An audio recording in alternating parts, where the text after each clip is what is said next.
Hang on. Testing, testing. One, two, three.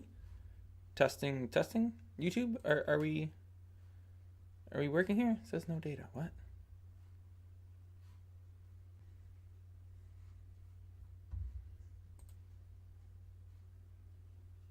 Testing, testing. YouTube, can anyone tell me if you can hear me? Cause I don't know what's going on here. YouTube seems to think that I'm not live, but everything looks like I am live, so I guess I don't know what's going on. Hmm. Okay, and now we're dropping frames again. What is the deal? Why? I'm so confused. I restarted literally everything in the house that connects to internet. I don't understand how.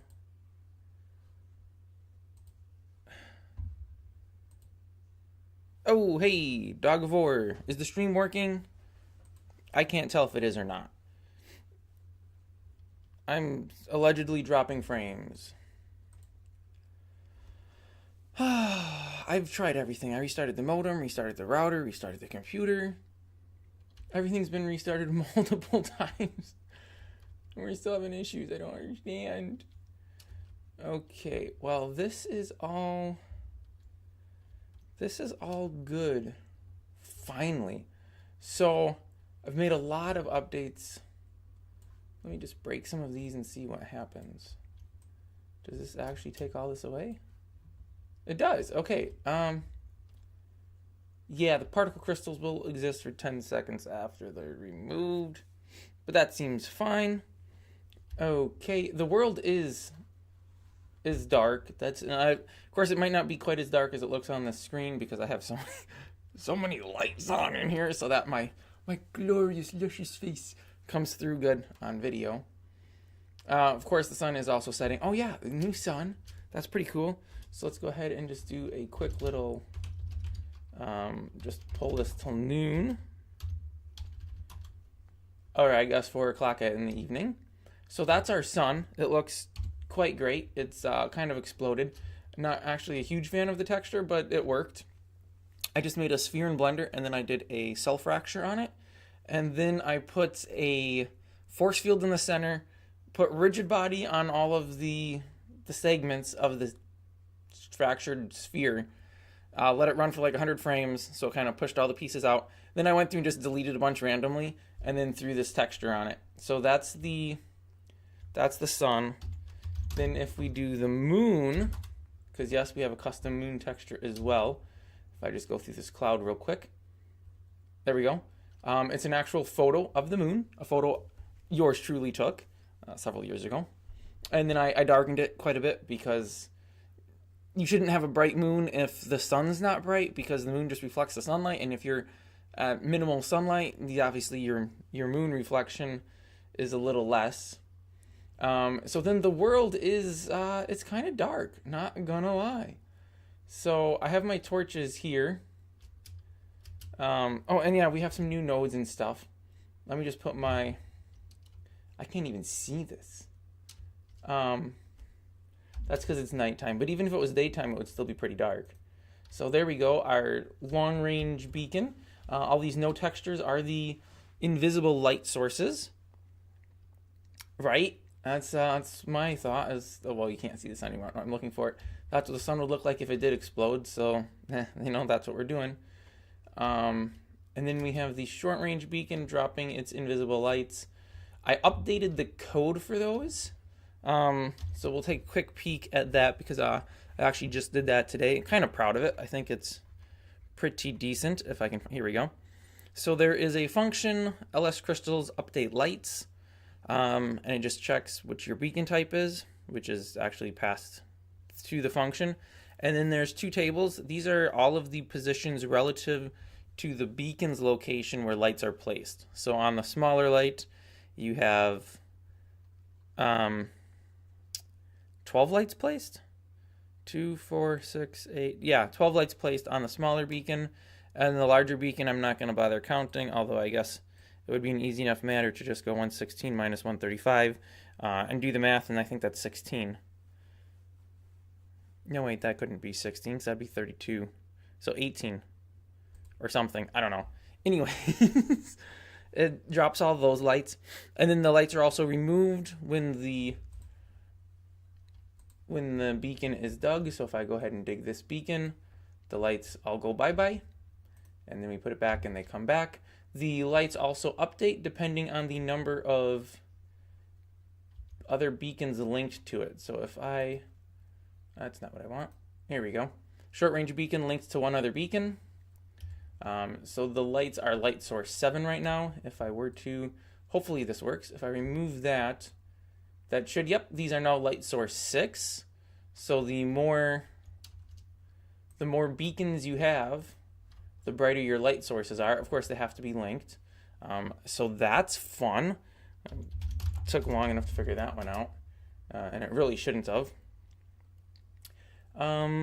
Let's pull this back up to noon here. It'll take a second when you cheat to adjust the world brightness. So who was it? I think the dude from Node Core War. I believe he was the one who pointed me in the correct direction for this. I changed the world brightness. So this is noon. And you'll notice it's not very bright because, again, the sun exploded. It doesn't have nearly the amount of energy it used to have, and I wanted the world to be darker. So that is done with a fun little feature. It's like day ratio or something. There's a bunch of new mods. So it is override day-night ratio. So it's a simple function that also heals the player. So there is damage now. There's no food to eat, but every 30 seconds you pretty much gain 1 health. And then it checks it's a lot more complicated than I feel like it should be, but it's probably the simplest way to do it. We check the time of day. And then the time of day... Wait, I don't even know why I bothered doing this. Time to day-night ratio. So basically this ratio says the level of the brightness. Oh yeah, because if we're outside of these two time ranges, we want the hard-coded brightness to come through. So when it's nighttime, it still gets darker, but the brightest it will ever get is 0.4. I suppose I could have probably done this a lot simpler now that I think about it, actually, and just checked what the brightness level was, and if it was greater than 4, clamp it to 4. I wouldn't have to do all of this. But while this works, I'm not changing it, because I can't afford to break things at this point. Gotta stay on top of it. And then this whole set sky bit just kind of changes the color of the sky. I may or may not keep this. I thought this is what I had to do to change the brightness, but turns out no, it's this override day-night ratio, which when I initially read it, I thought it meant changing how long the day was versus how long the night was. Yeah, not so much. So basically when you join the game, it's supposed to call this so that the brightness of the world automatically is adjusted, but it doesn't always work. And then 5 seconds after the world joins, it does it again in case it missed it the first time. And then every 30 seconds thereafter, which as long as you're not manually changing the time, it works perfect. When you manually change the time, you kind of get some issues. So there's that. There's some new textures for some new items. I don't have creative, so I can't really show you the items too much here. Let's see. We have plank flooring. We have plank walls, which are both kind of meh. Oh, the trees. The trees. I'm really proud of the trees. I don't know if I'm really proud of them, but I am proud of them. So we have dirt. So I don't know if this is how this worked before, but when you dig in the dirt with your hand, you just dig one chunk of dirt at a time. It's really hard to see anything because, I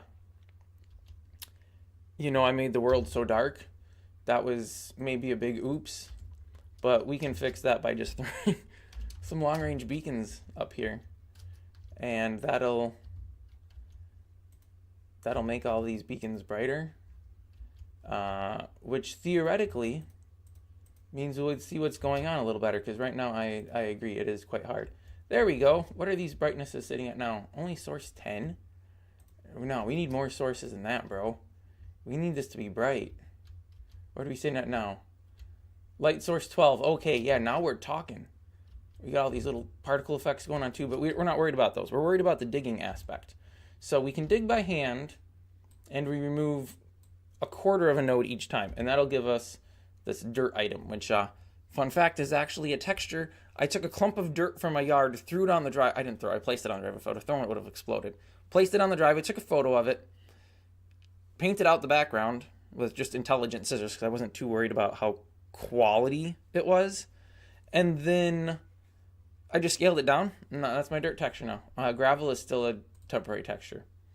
And then, so these pieces of dirt you can place, and they place as a quarter piece of dirt, and you can stack them as such. There is kind of some goofy where you can go from the side, but you can't place on the side of a node, which is kind of annoying, but is whatever. The full nodes you can place as a full node, as one would expect. And then you can use a shovel, and you can dig a full node. Times to be tweaked a little, I think. The shovel will also dig partial nodes, and the speed is representative of how much dirt there is there. When you dig a dirt node with the shovel, you get the full dirt node, if it is a full node. So that's kind of fun too. So I have a 3/4 node here, and I have a quarter node, and I have my half node, and then I have my partial stack of dirt. So if I put out a 3/4 piece of dirt, take note that I have 12 half nodes, and I have 63 lumps. So then when I dig this, I go up to 64 lumps and 13 half nodes. So when you dig with the shovel, you will get half nodes, and then the remainder will be, which would be 1, because you'll get a full node or a half node. If it's a 3/4 node, you'll get a half node and a lump of dirt. And if it's a quarter node and you dig it with a shovel, you just get a lump of dirt. And then you can transform these. Well, that's not what I wanted to do. Yeah, see, there's a problem with the dirt. When you click on it, it automatically wants to place. Oh, and evidently my lights update automatically. That's neat. So if I placed something there, the light would then drop to the... I didn't even realize that was a thing. Sweet. So you can put your dirt in here. Oh, let me pull out all this other stuff. You can put dirt, and then you can get the full stacks of dirt, which you can place anywhere, as you would expect from dirt. So like I could place this on the side here if I wanted. Now it is worth noting when you dig by hand, wait a second, that's not supposed to happen. Uh-oh, I broke something. Wait, what? I'm confused. You're not supposed to be able to dig the lower. Oh, great. When you dig dirt, you're not supposed to be able to mine from underneath. So, like, this should be impossible. I shouldn't be able to dig that node by hand. But with the shovel, I should be able to. Because the shovel can dig non-top nodes. Digging without a shovel is only supposed to let you dig the top node. I must have broke something when I was getting the shovel working. Because the shovel now has wear, which it didn't before. Because I was doing things, I guess, the way you're not supposed to. Trees. Let's talk about the trees. So you'll notice there's a lot of trees. Yay for trees. There's probably too many trees. I don't know. They've been tweaked a little bit, but this is old map gen here. I'd have to fly out to the west, I believe. Not north, not east, west. So the trees are a combination of 2 nodes, but technically 5 nodes. So there's a tree trunk, which if we come over here, and actually, you know, I can cheat. I have some light source.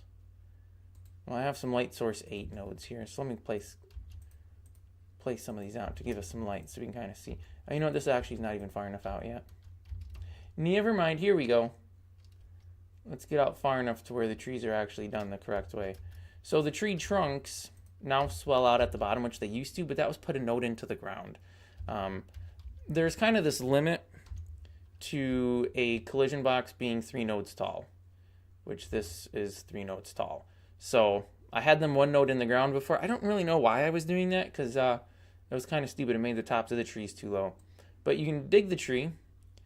I suppose it would help if I had the logs showing in inventory. So I can dig the tree, and you'll notice each time I dig it, I get 1 log. And then you get 10 total, and then the whole tree disappears. You can also...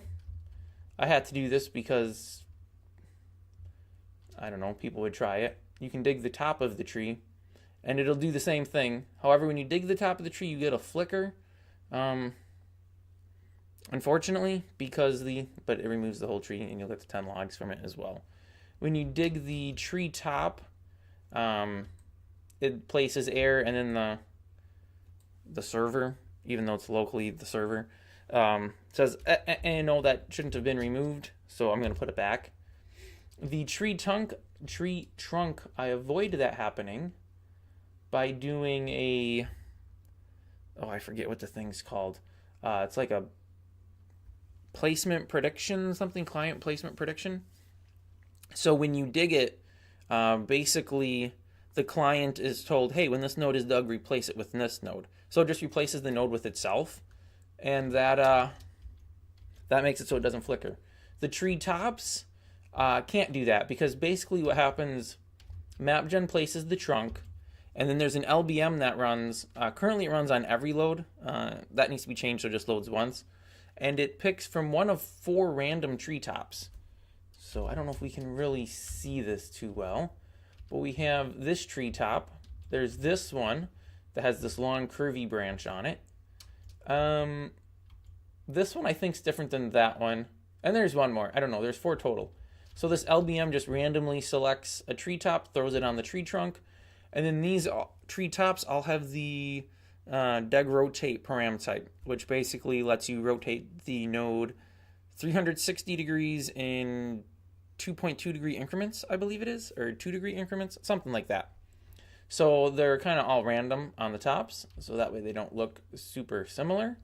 I do need to, and I don't know if I'll have time, this might be a future project, make these a little more fleshed out. I was trying to use like the sapling generator, but that was a little too high detail, and we're trying to keep this pretty low poly because there's a lot of them, like a lot. Also, that really needs to be changed. I don't know how to do this whole noise thing. I would like it to be like clumps, trees here and no trees there, and kind of bands of trees and stuff. And to a slight degree, we get that. Like there's a big open space here, but really there's just too many trees, too evenly spaced. I don't know if I need more biomes, so I can put trees. Oh, they're just all updated. Trees in just specific biomes? Not really sure. But so we get the trees, and that gives us the wood here.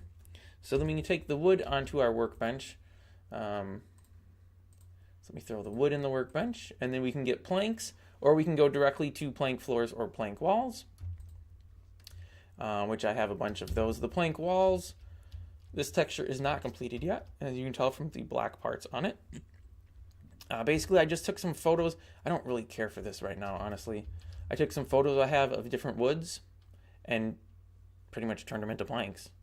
And then at the bottom of each, I just put a 1 pixel line of like a dark brown black color and put it to like 50% transparency, so it kind of looks like the seam between the different boards. Honestly, it all looks pretty good except for this one. This one's from a telephone pole. Actually, it's the same material that the log texture here is using right there, so that's fun. And then the floor, this was something I threw together with, I forget what the name of the program was. It's one of those tiling texture generator program kind of things. So I threw some different wood textures at it that I had, again, from different photos. And it kind of made, or maybe I made this in Blender with no, I think it was a standalone program. Anyway, the station, the bench here, the workbench, stole that right out of Epic. And then the torches, we have the wall mount torch, and we have the standard torch, which if I place the standard torch, we get a torch. And if I place a standard torch on the wall, it becomes a wall mounted torch. And then this updates it, places a light above it, which unfortunately means when I dig this, it'll also not remove this one, which is a bit of a problem. So I'm going to have to do some changes to that, because we really don't want that happening, because that is not optimal.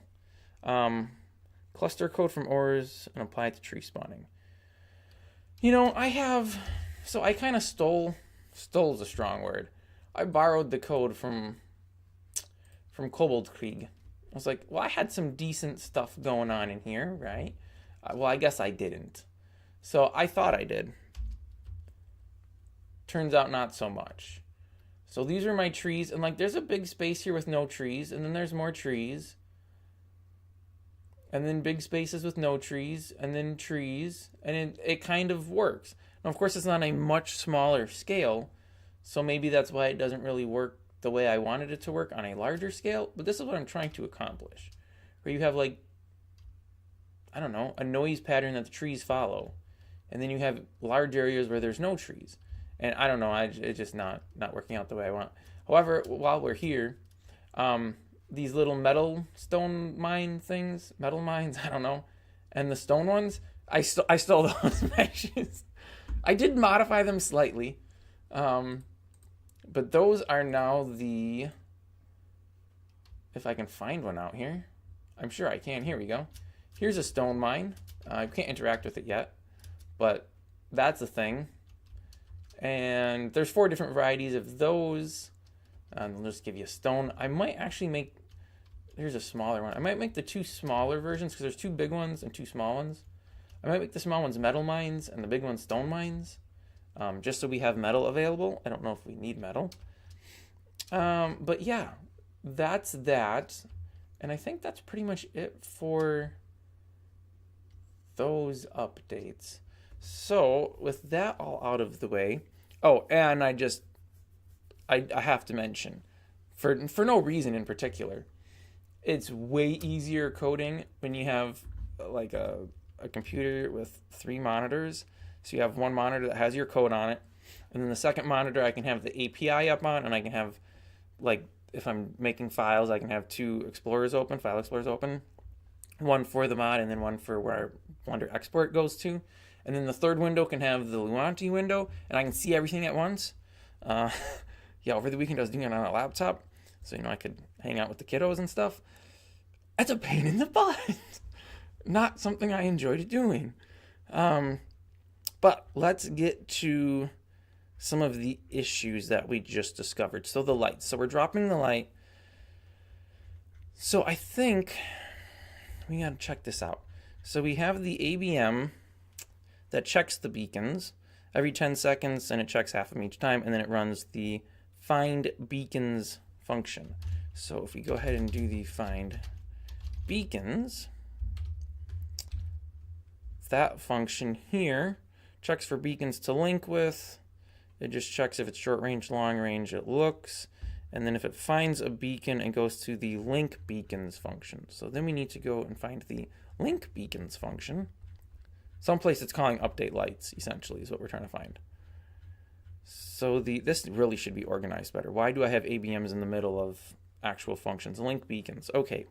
Beacons already linked, do nothing. Else, we're doing update lights. Okay, but so the light shouldn't be updating if the beacons are already linked. If data 1 beacons list key 2 and data 2 beacons list key 1, then we just do nothing.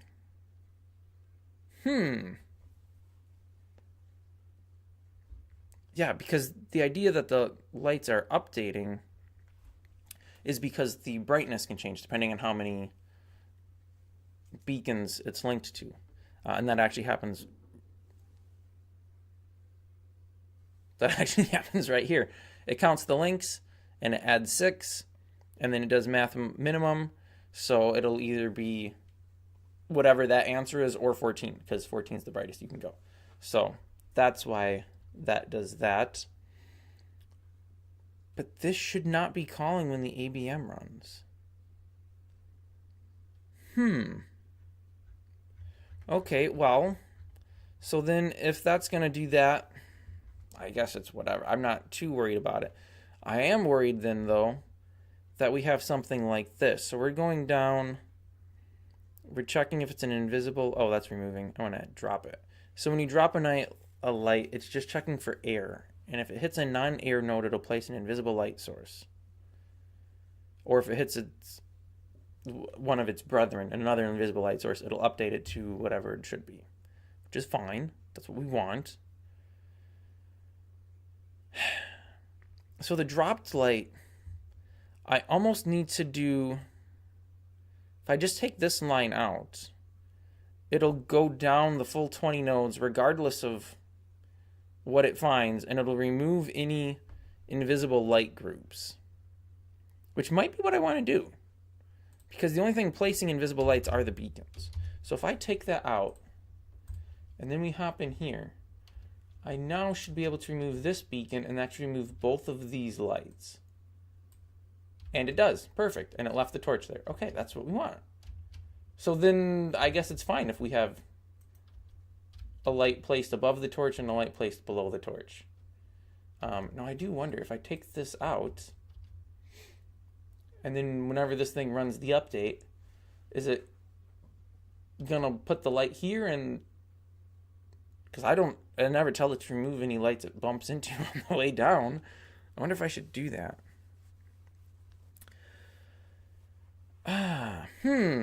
Should we do that? Well, I'll just let this sit here while I take a look at the code. How much work would that be to do?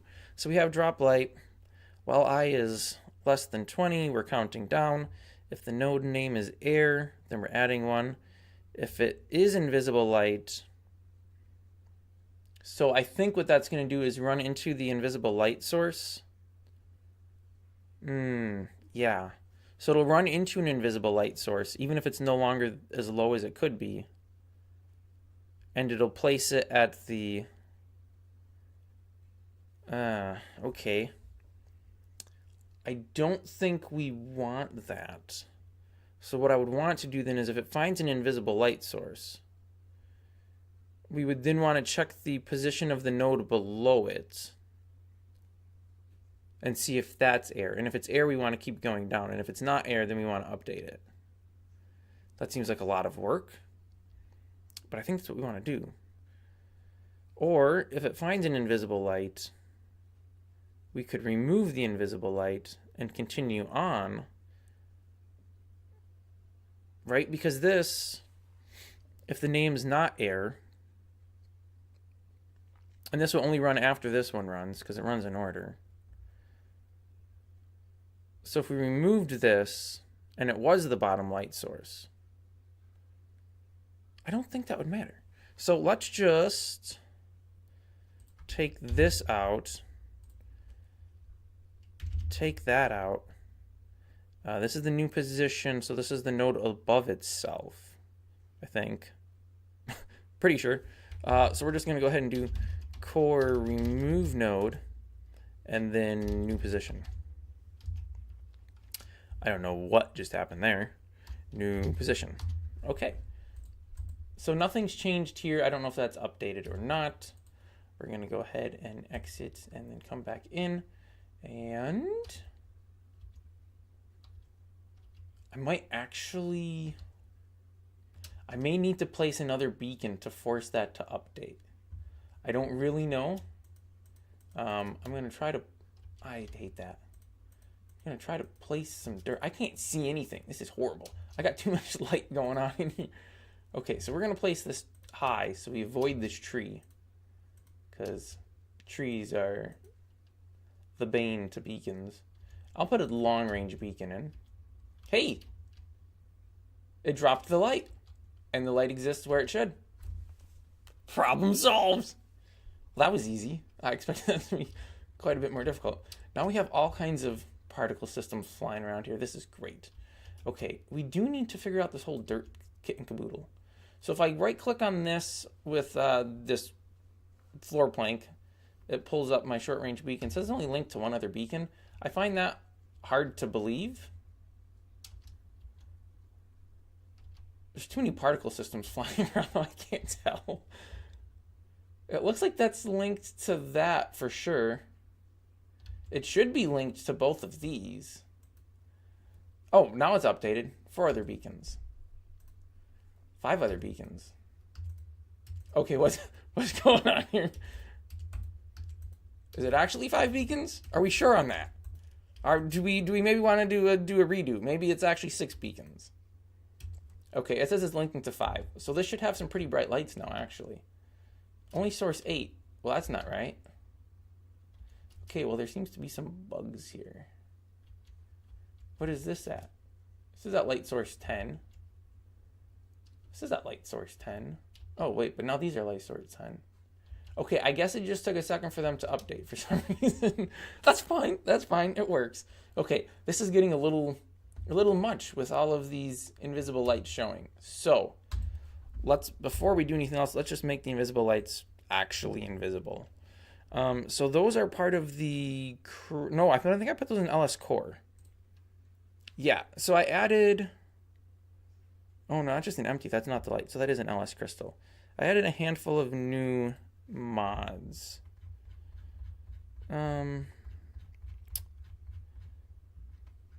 Okay, where did I put it?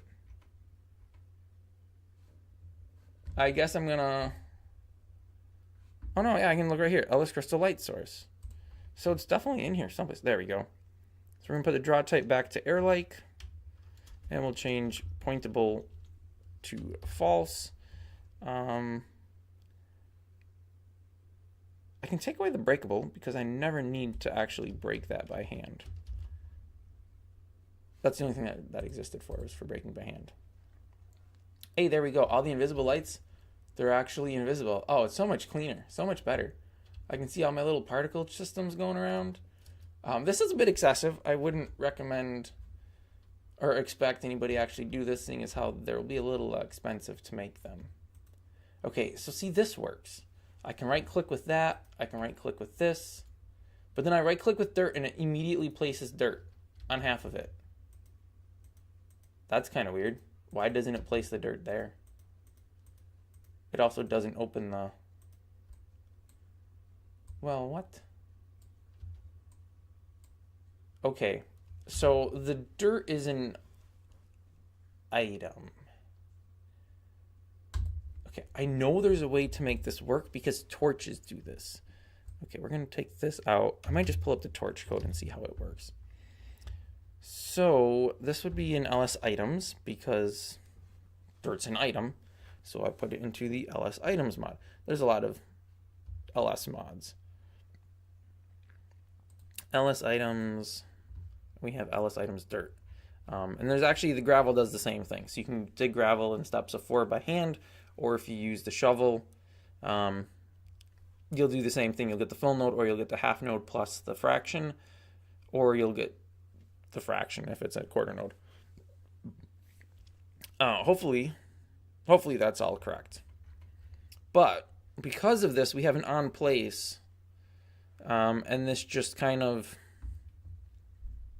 does the thing it does, even if there's a form spec that we should be able to open on it. We don't want that.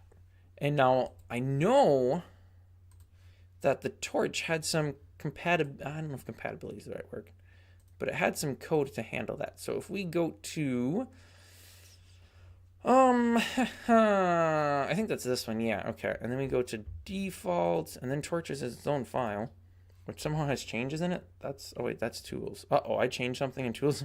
That was not intentional. You need to hold shift while placing for placing and right click things. Well, that's true, but I don't actually want that because I don't want it, or I guess I do want that. I want it so you have to hold shift to place the things. And right now you don't. I think maybe, let's see. Maybe if I held shift, yeah, no, either way, it places the dirt. And that's because I don't have that bit of code that the torches has. I didn't think I needed it. Also, I was looking at this when I was doing the torches to figure out the two things. Okay, so we have right here if def and def on right click. So we have all of this chunk of code. So I guess we just steal this code.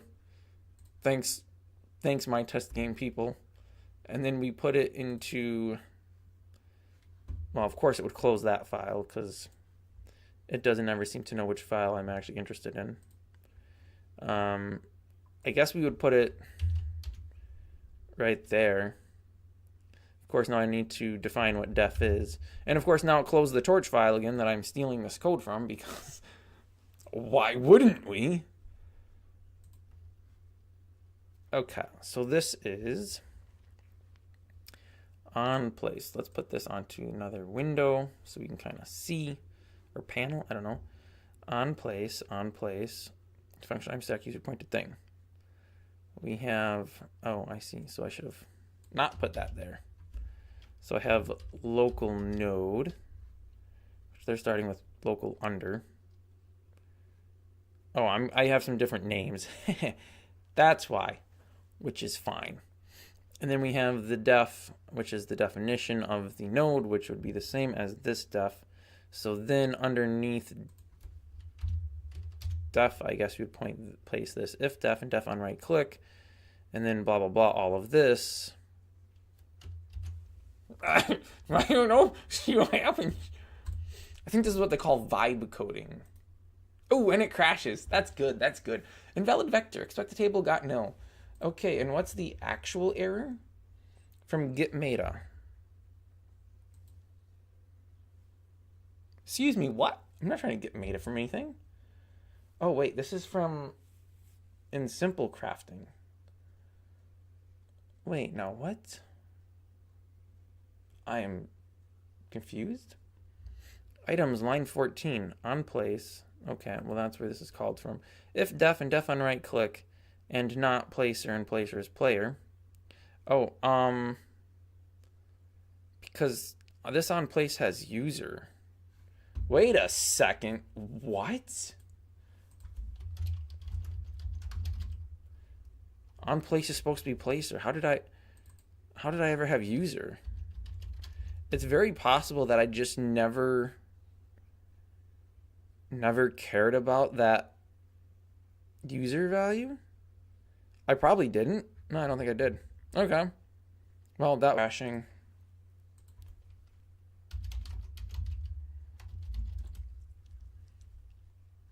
Are we back?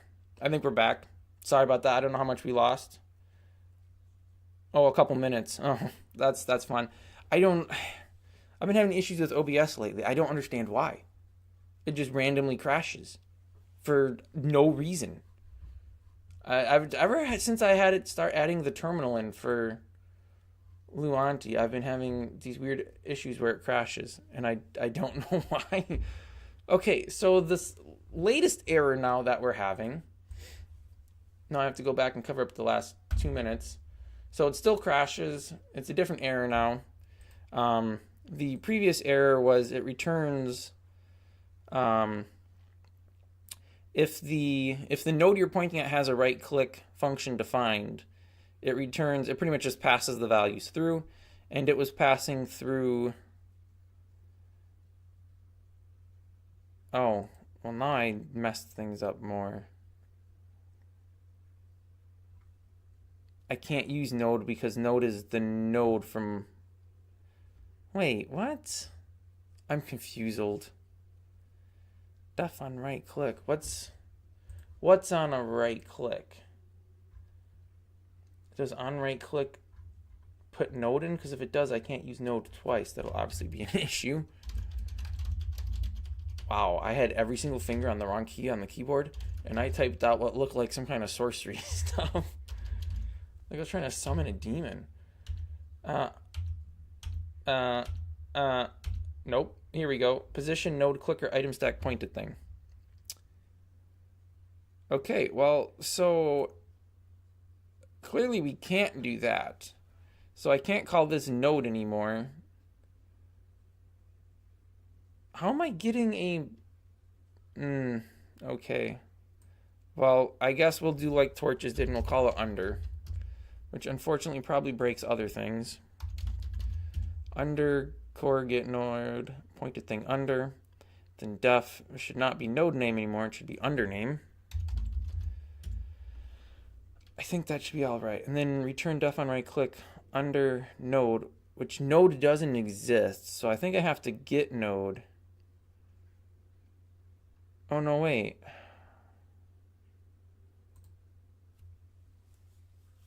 Under is the node. I'm so mixed up right now. I need to. It's true. My chest is haunted. No, I think it's because I'm having a terminal display. I don't know why, but ever since I added the terminal display in, I've had the issues. It was never an issue prior to that. Okay. So this was line 239. It was bugging out, right?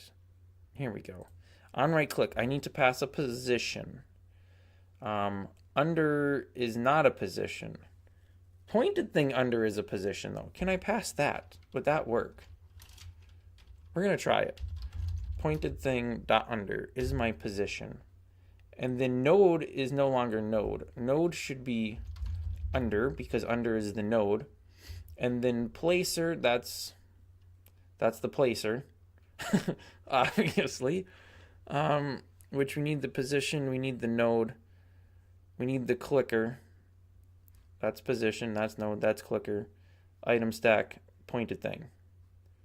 I don't know if this is going to work. And it appears as if I have that file open twice because it lets you do that. All right, well, let's give her a whirl. See what happens. Eee!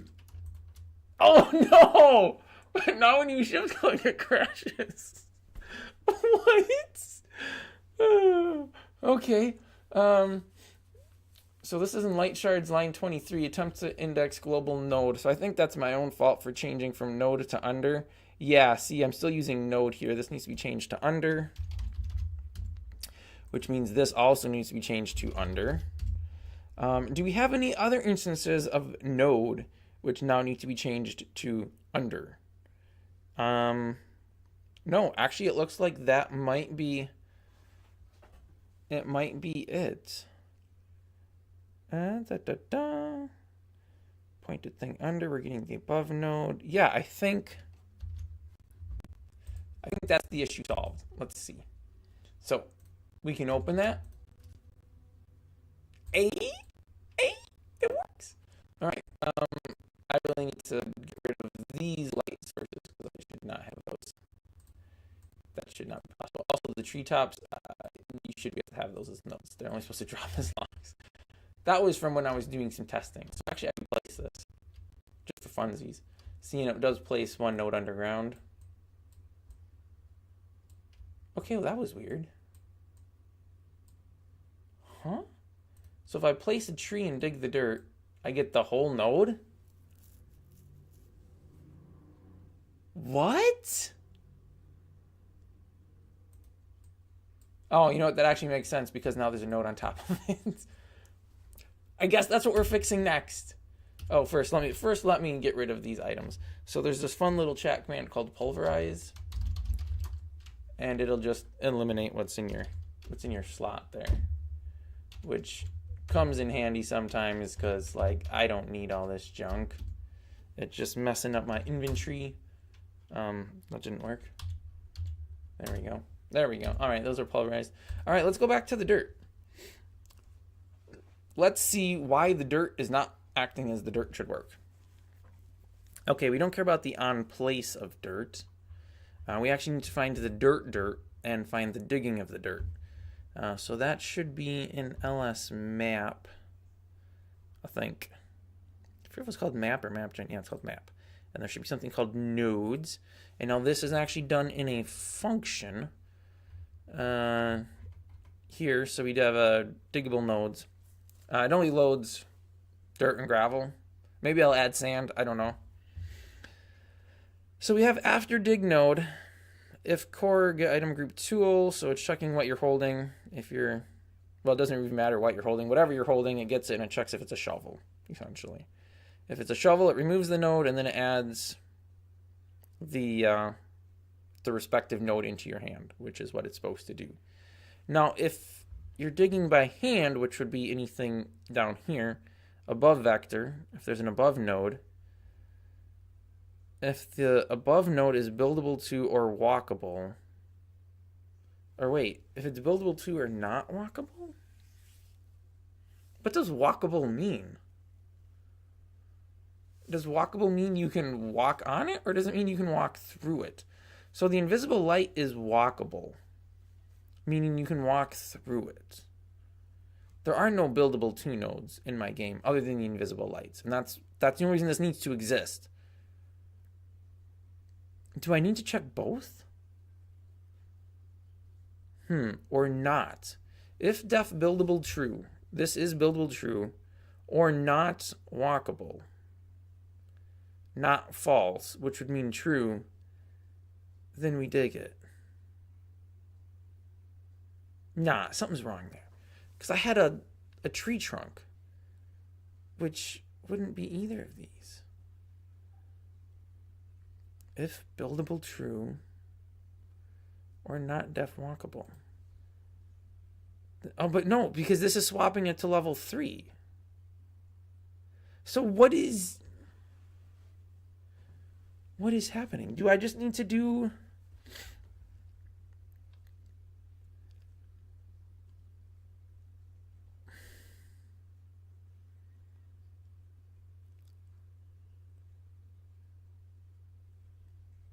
I feel like what I need to do is pretty obvious. We just do nothing. Shouldn't... No, actually, I can't do that. Because it'll mess this up. Let's just say node non-diggable.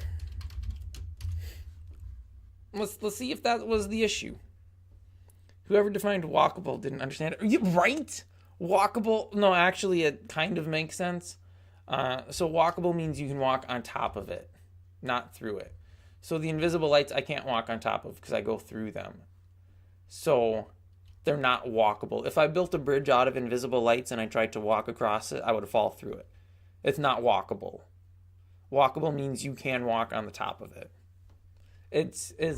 Yeah, kind of confusing. Okay, so let's try digging some dirt that's below a tree trunk. I can just barely touch this. Oh, I didn't want to do that. I think that dirt dug just fine, which it shouldn't. So what we're going to do is... Well, here, I have this. So, according to my pea brain, I shouldn't be able to dig this one out. That dug out pretty easily. That ain't supposed to happen. But then down here, I dig out a quarter node. Which also, yeah, you can still do that, which... I don't know about all that. Okay, well, what is it printing out in the terminal, if anything? I didn't have it scrolled all the way down, so that was not very helpful. Oh, cool. So it says the node is non-diggable, but it's still dug it. What? Okay, so if the node is non-diggable, we want it to not be dug. So how do we make it not be dug? We just need to set it back again, I guess. So we just... I don't know why I'm using swap node. I could use set node. I don't think it would make any difference. And we actually want to change this to name 4, which would be itself. So now, I think if I try to dig this, I can't dig it. And I can't dig that, but I can dig the top. Perfect, perfect, perfect. This is what we want. Nice. Let me just put a piece of dirt in there to even that out. Nice, nice, nice. Okay. So then if I come over to like, I don't know, we'll say this. Can't dig that. Perfect. What about this dirt underneath the tree? I think actually that's already been dug out. It sure has. So to fix that, we'll just fill it back up. Right, okay. And then actually, I don't know why I filled that up because I need that.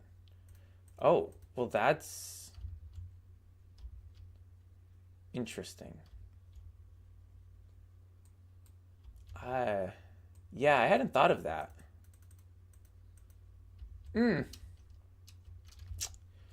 Okay. Well, that's an interesting problem that we have just discovered. And I guess I need to solve. So the dirt does seem to be fixed in that I can't dig it. But the node down here I could dig because there was no node above it. So, man, I don't know how to fix that now. So in MapGen, we place trees. And there's this fun little place offset Y. So you can place a node above the ground, essentially. And I'm having the trees place one node above ground level because it's a 3-node tall node, technically. But the bounding box goes one node below and one node above because that's your limits, is 3 nodes total, I believe, unless that's changed. I think you could actually go bigger, but this doesn't make wonky things happen with collisions. I don't want wonky things with collisions. Not in this game. That's already wonky enough. So I have it placing one node in the air, which is fine, except that it needs to have something underneath it. to prevent you from digging the dirt from underneath the tree because the tree is one node in the air and there's not a node there, or placing nodes into it. Now, big brain idea. This is actually a great idea. Super big brain. Someplace. Let me find it. We have an ABM that places the treetops. That's in functions, I think. Oh, yeah, it's an LBM called Tree Maker. And I can make it not run at every load. And it, as you see here, upper position, it just vector adding 3 to the position of the tree to place the tree top, because I don't know why, but 3 was the right number. So that's what we add. We get a random rotation by doing math random 1 to 239, and then random selection, because there's 4 different styles. I could add more later, and I would just have to change this one number. And then it places at the upper position the name, one of the random treetops, and the param type 2 to a random rotation. So all I need to do is put in another core.set underscore node, and then we want to set this at a lower position. So we're going to go ahead and do a local lower position equals vector. Now I thought there was a vector subtract, but I guess not, because when I did this, oh, do I have to spell out the whole word subtract? Ain't nobody got characters to waste on that. We're just going to do vector add, and then we're going to add a negative to essentially subtract, because I can't waste the data, the storage space, you know. So we're just going to add -1, which is essentially subtracting 1. And wow, I'm doing a horrible job. There we go. So now we have a lower position. So now we can do lower position and then curly braces. Wow, there we go. And then the name is going to equal, it's ls something invisible. I think it's ls core.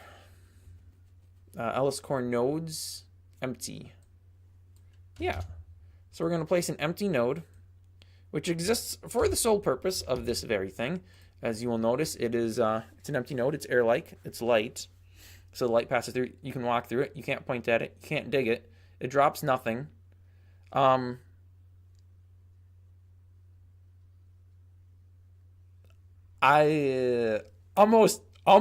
a big boo-boo. But I caught it in time, so it won't be a big boo-boo. This invisible node is going to have to be removed by the tree when the tree is dug, which isn't an issue as long as I get it done. So now we need to go to... Trees are part of map. I don't really know why, but that's what I did. The tree trunk. On dig, we do all this. So it has an inventory of 10. Inventory is not set until the first time you dig it. So the first time you dig it, it sets the inventory to 9 and gives you 1 log, hence the 10. And then as we go down, we keep removing that count until we hit the bottom, at which point we get our last log. We have a top position that we remove, and that's the tree top, and then we remove the node itself. So then we also need to do not CPRE, a core, remove node, and then lower position. And then lower position is going to be just as we did before, local lower position equals vector add position, and then x equals 0, y equals -1, z equals 0. Oh, I didn't put them in squiggly braces? I didn't put them in squiggly braces? Are you kidding me right now? There we go. So now the lower invisible walkable through node should be gone, and we will test this. Oh wait, you know what? I have to go back one last time. I do need this to now run at every time. Ooh, actually, this is good. This is good. We'll know if it even works. Ooh. Okay, maybe it's not so good. It's not supposed to crash. Oh, yeah, I suppose I do need to say y equals -1, huh? I can't just say y -1. Doesn't know what that means. Bada boom, a bada bing. So now every place there's a tree, the dirt from the bottom of it should be removed. Why, yes. Why, yes, it is. It is working exactly as intended. Now, these ones were placed old map gen, so they were placing a node in the ground, as I had mentioned previously. So yeah, any of these should have their bottoms exposed. Don't censor me, YouTube. There's nothing wrong with having your bottom exposed. If you're a tree, that is. If you're a tree, that's the important caveat to remember. Okay, so now, let me go find this tree. I shouldn't be able to place anything in this space here. So if I try placing some dirt, it doesn't work. It'll place to the sides, but there is that invisible node there, which is exactly what we want. So then, if I dig this tree out, give me a second. I should really make an axe so I can dig faster, so I can get rid of this stupid tree. Okay, and then, hey, it works! Nice! So that is as it should be. Okay, that's important. Now, are these torches? I wish there was a good way for me to know if the torches were valid. Like this torch, it must have a line of sight to several torches. I do like these intersecting particles, though. It's so nice. I kind of, yeah. Oh, you know what? Because this tower is going through that one and linking with this one. And they're both linking with that. That's why it looks a little cluttered there. Yeah, I like it. I kind of want to put invisible lights along the paths of all of these so that they actually create light, but I feel like that'd be too much to try to handle. Because then when one goes down and that that particle system goes away, I now need to remove all of those lights. Seems like an absolute mess. So that's why we don't do that. Okay, so that is... I can turn that off. It should only run once per map chunk. And hopefully that runs so you don't notice it too much. Like as you're coming up to it, it's still far enough away that when it pops all the treetop, because you'll be walking on the ground, you're not going to be flying. And the map gen I'm using right now is not final. There's way too many hills. I want a much flatter with just partial hills here and there. So that'll change for sure. Okay. That all seems to be working as it should now, so that's nice. The whole gravel bit needs to be changed too, I suppose, then. LS items. Items? Where are those? Where out? Might be a ton of lag. The particle glow doesn't actually affect the world. So the particles do glow, per se. If we look at the function here for the particles. Oh, that's the LS core. I don't want LS core. I want LS crystal functions. Someplace here we have spawn beacon particles. No, that's not what we want. Particle system. Here we go. So it is set to glow 12. So if we turn glow 12 off and then pull the game back up, honestly, there's not a huge difference. Well, that's because there's light there. That makes sense. So like these ones in the middle, where there's not a lot of light, you do see they do get darker. And then as they get closer to the beacons, they light up because the beacons produce light. So yeah, like here in the middle, of course now there'd be no particles. I'm trying to do a demonstration, Luanti. Come on, show me my particles. There we go. See how they kind of get dark? The glow essentially just makes it that they're lit to level 12. So their brightness doesn't change at all. It actually might a little bit.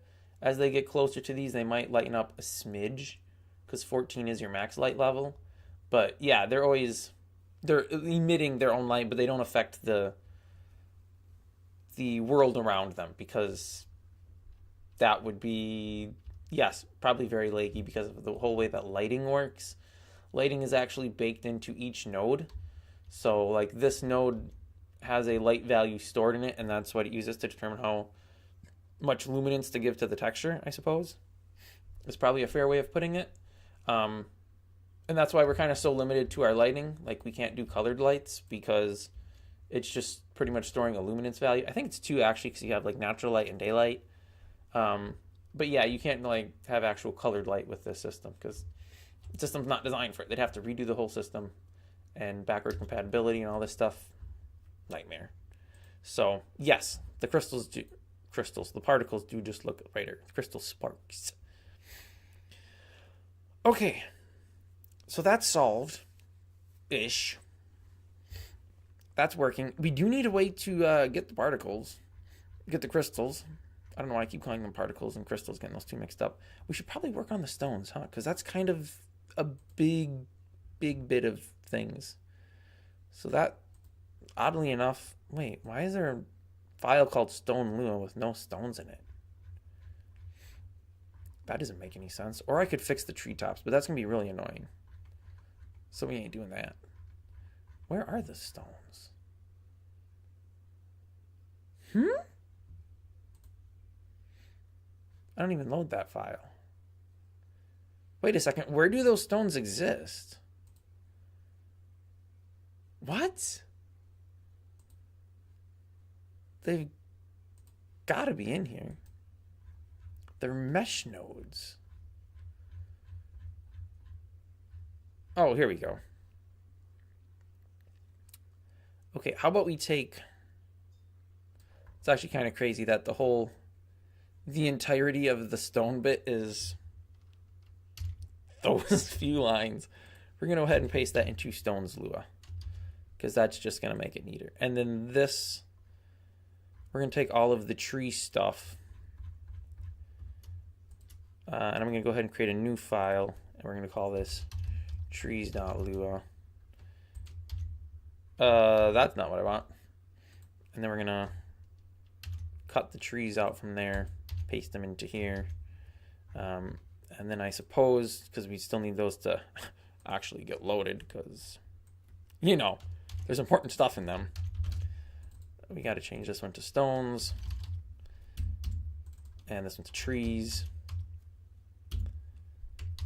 And then this one that's called nodes, I honestly could probably change, but I think I can leave it with that name and it'll be all right. So we just have a couple functions in here that load a bunch of different registrations for us. So there's undiggable nodes, which right now is only some stone, which undiggable's probably not the best name for it. It's not diggable by hand. It also is not diggable by any tools because there's no pickaxes yet, and it'll also only be mined as a full node. The diggable nodes are ones that you can break by hand, and you do them in quarter node sections. So that's probably not the best name, and it also says for nodes that can't be broken. Initially, the plan wasn't so you could break stone. There wasn't going to be a whole lot of mining in the original game, and then it kind of evolved and changed, and now there's a lot of mining involved. Though you don't have to. You don't have to collect dirt, because you really can't do anything with dirt other than place dirt. Which, I mean, I guess you could build stuff out of dirt, but you probably don't want to do that. Because if I have time, I'm going to make dirt unstable, where if you have like a pillar of dirt, it'll take a half node from the top and it'll drop it to the ground at one of the points surrounding it. So over time, a pillar of dirt will become a hill of dirt. Same with gravel. I think that'd be a cool effect to have. But I don't know if I'll get to it, and it's not game critical. So it's one of, what do they call those? That's one of the extended goal kind of things. Okay, so this is all set. That's the gravel and the dirt. That's fine. Oh, well, the stones. Yeah, duh. So here's our stones. Not a huge fan, to be quite honest. The collision boxes, not great. I think I'm going to cheat, because the world's just too dark. So we're going to go ahead and change this. And I think I'm just going to make it so the world's always full bright for development reasons. As long as I remember to change this before the deadline, we'll be okay. I need to be able to see what I'm doing. Oh, now I have an error. Stones Lua doesn't exist. Wait. Oh, because it's called stone. Well, who called it that? That's not what I wanted. I wanted it called stones. There's more than one stone in that file. There's 4 of them, son. Hey, there we go. Wow. Wow, I can see. This is so nice. And no matter what time of day it's, well, I was going to say it's midnight, but it's late night, early morning. It's so bright. I can see. This is amazing. Okay. So let's find some of these stones. Hey, here's a stone. A lot of it's buried underground, which is fine. But look at this. It still has this massive collision box. Way too big. It needs to be adjusted. It needs to be smaller. And also, I still can't interact with it. This one down here, I feel like that collision box is okay. I mean, ignoring the tree that's kind of stuck inside of it. You know, trees can grow through rock, right? There's a famous, I think it's called Tree in the Rock, actually. Famous tree that split a giant boulder in two and it's growing through it. And it's still alive to this very day, I think. See, this one's good. Like, you can walk up to it and it feels okay. So, you know, I'm good with that. This one, again, not so much. Those are the two smaller ones that I'm thinking I might turn into metal. So I need to find the other, there's one other large stone. They all have different textures, which kinds of makes it, yeah, a little bit easier to differentiate. Why are there not any of this other stone? It's crazy. Where did they all go? Where'd they all go? Is it this one? No, that's the little one.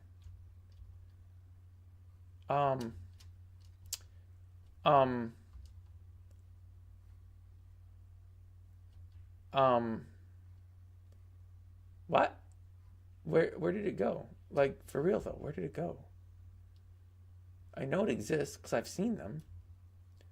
The reason that these meshes are quite a bit larger than they need to be is because with them being a little larger, if you did have a space in the dirt around it, you know, I wanted the stone to still, you know, because this would be a real life thing. You know, you could dig dirt from around a giant stone. No, unfortunately, you can kind of dig all the dirt from around the giant stone. I must have no clip on. But yeah, so they extend into the ground intentionally. I know there's another stone. Like this guy here. That's a small one though. Where is it? I mean, I could cheat. It's not really cheating. I just need to find out which stone it is. That's stone 3. This is stone 3. Those are both stone 3. Okay. And this was 2. And this is 1. So I need stone 4. So that is ls map stone 4. Give me ls underscore map stone underscore 4. Bada boom, bada bing. There we go. Oh, I guess the textures on those two are kind of similar. But there we, yeah. So stone 4 collision box seems pretty spot on to me. I mean, it's good enough. It's not everything it could be. But I also don't really feel like making 4 collision box for these things. There's a tool to do it for you. I've just never figured out how to use it very well. So what is this? This is stones 2 and stones 4 are my 2 big stones. I'm going to go ahead and put a note in here.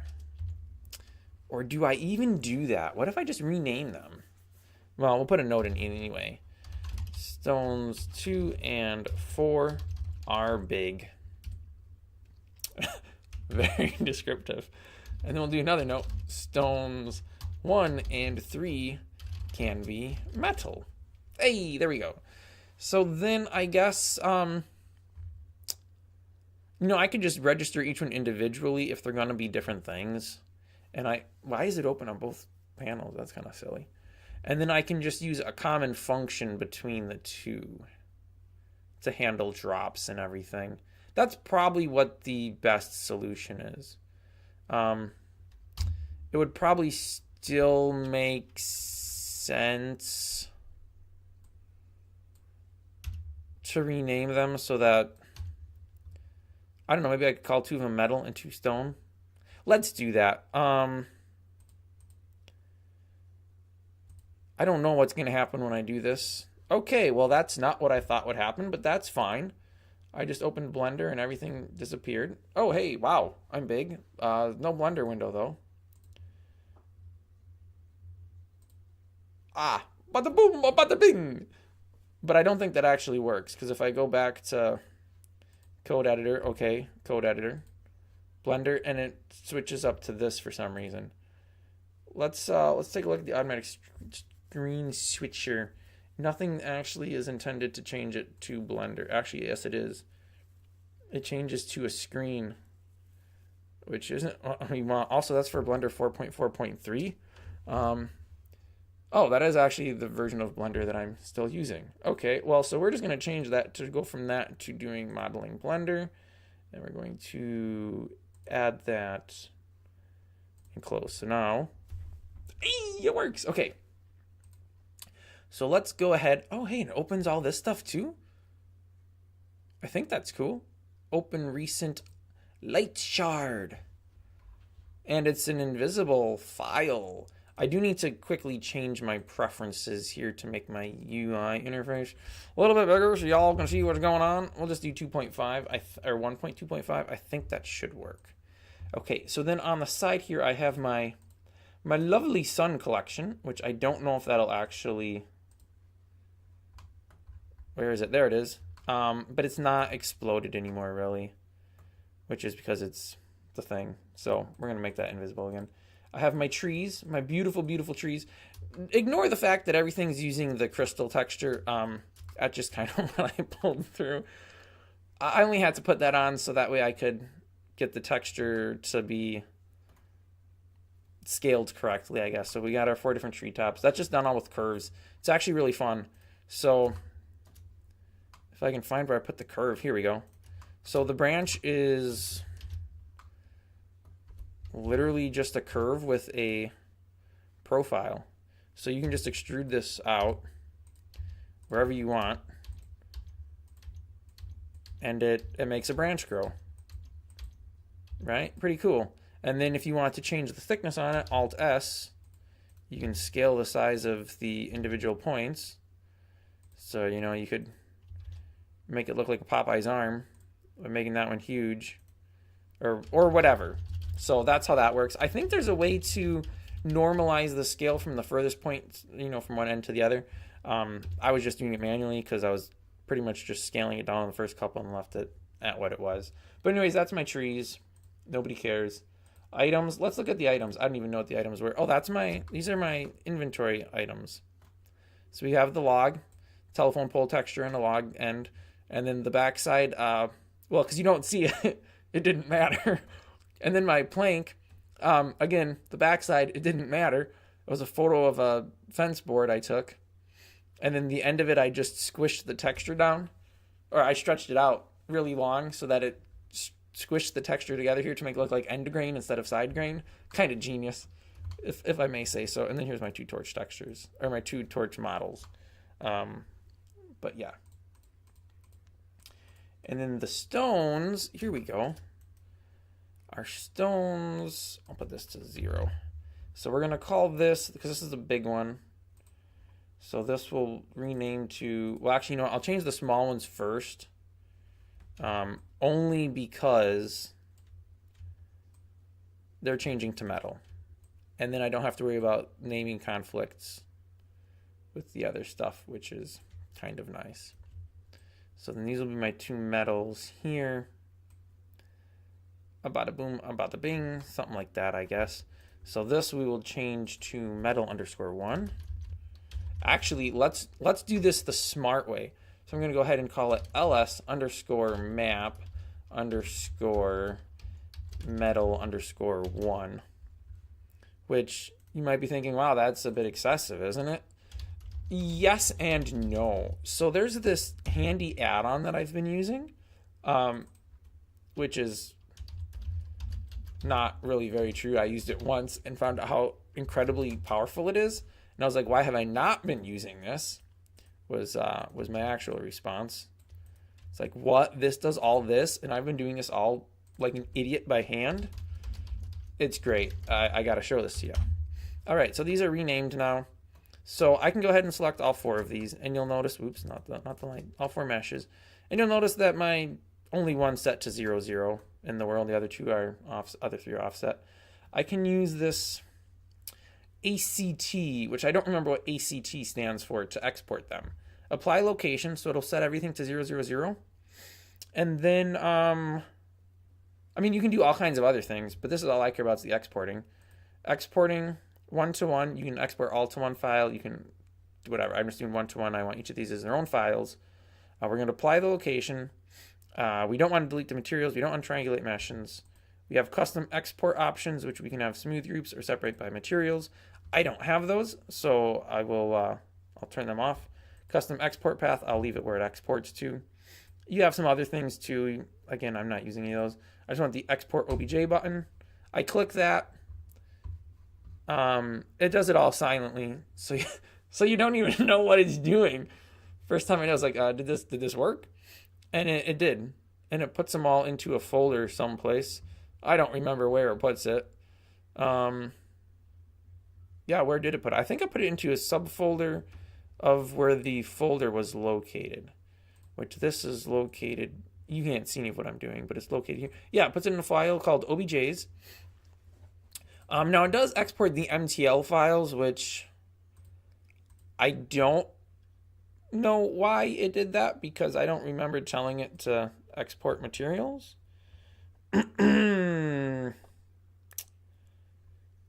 Yeah, I don't see that it says anything here, so you might not have an option for that. But it really doesn't matter, because the UV worked. Yeah, it doesn't seem to have an option, but you can just ignore those MTL files, or I always have anyways, and I've never seen an issue. I mean, I think you can change something and it does something and it makes it more better. There's like one line where it links it in the OBJ file that you could manually remove, and then you'd save a couple bytes. I'm not too worried about a couple bytes, although I'm doing vector add with a negative instead of vector subtract because it's an extra 4 characters. So who really cares about the bytes now, I guess. Anyways, you can't see any of what I'm doing, but I'm just putting those new models into the folder where I want them. So I'll just drag and drop those in.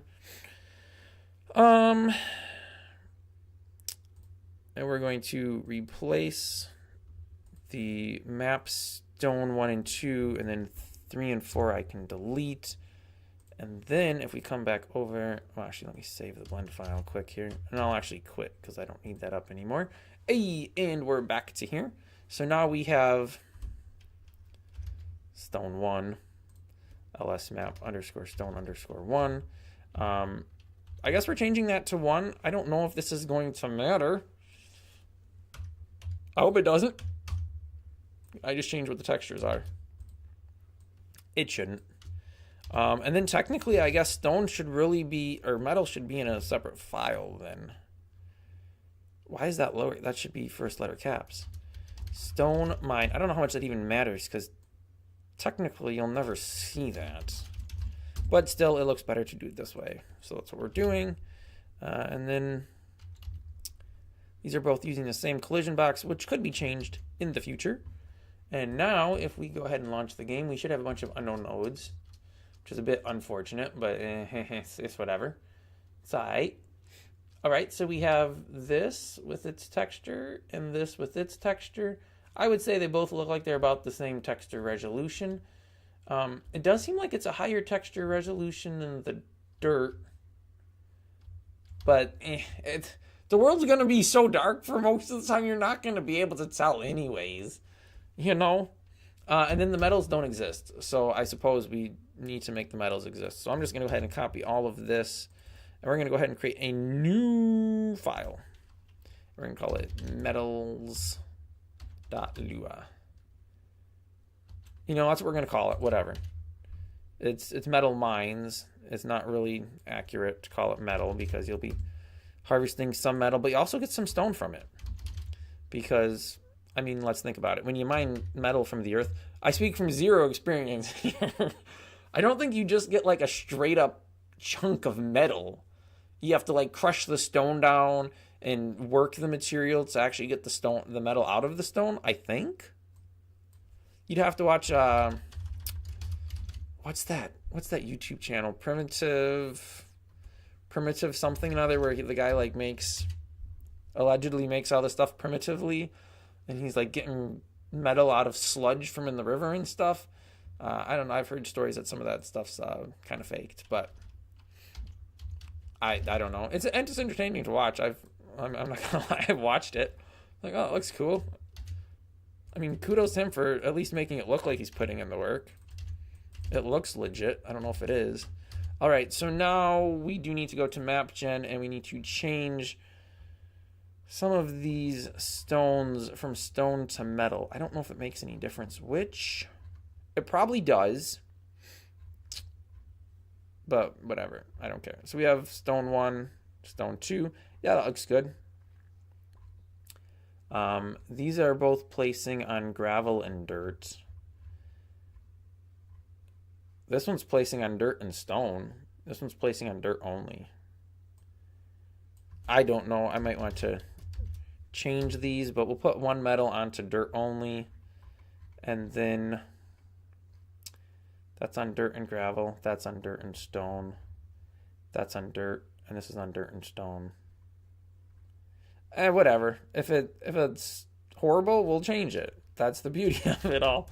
We can change it. All right, so we have those. Oh, I suppose, you know what? We do need to make sure we're loading in this metals file, because otherwise, well, we won't have the metals, which would be suboptimal. It would be very suboptimal, in fact. All right, so now, unfortunately, I do have to go to a new ungenerated part of the world. I was always going west. I don't know why I was always going west. I think it has something to do with the fact that I don't have a set home command. So if I ever want to get back to my base, I need to know which direction to travel to get there, which in this case would be east if I'm traveling west. You know, simple math. Math? That's not math. Simple. I don't even know what that would be. Navigation? It'd be navigation. Simple navigation. Way too many stones out here. Way too much stone. It's going to be too easy to get stone. Also, why is this not running? Where are my treetops? This looks terrible. Where are all my treetops at? Well, let's see if this is stone 1 and 2s. Stone 1, stone 2. So I should have some metals 1 and 2 floating around someplace. I'm not really seeing any, though. What's the dealio here?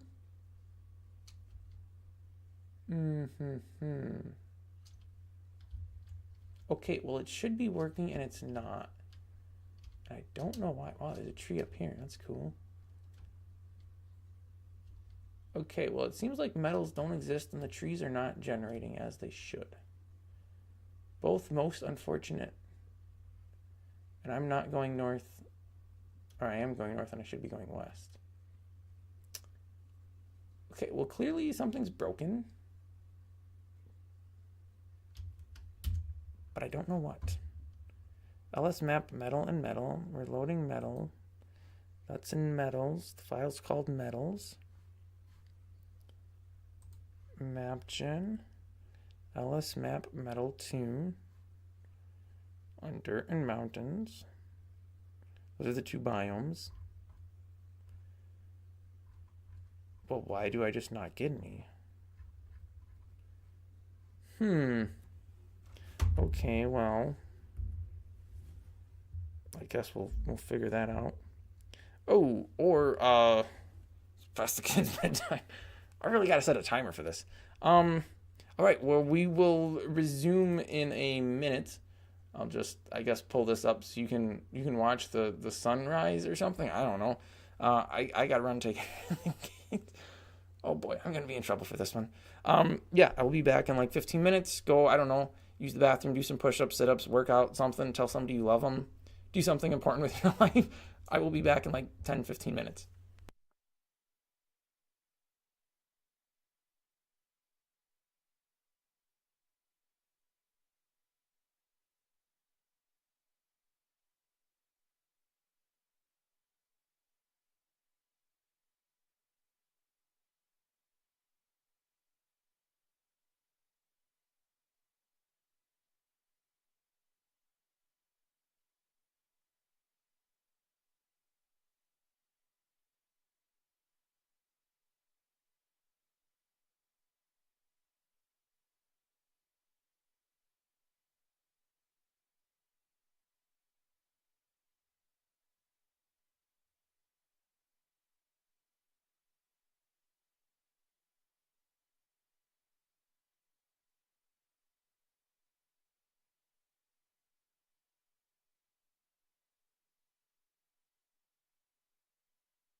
Testing, testing.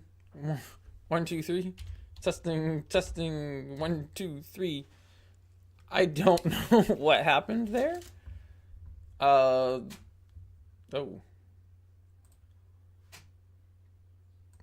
Are we back? Are we back? That is the big question. I think we are. But I'm not really sure.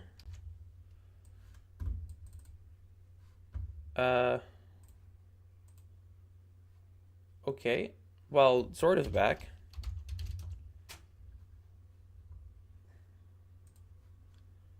Other than the fact that my camera is being stupid and not working. It's kind of annoying when it does this. It's actually very annoying when it does this.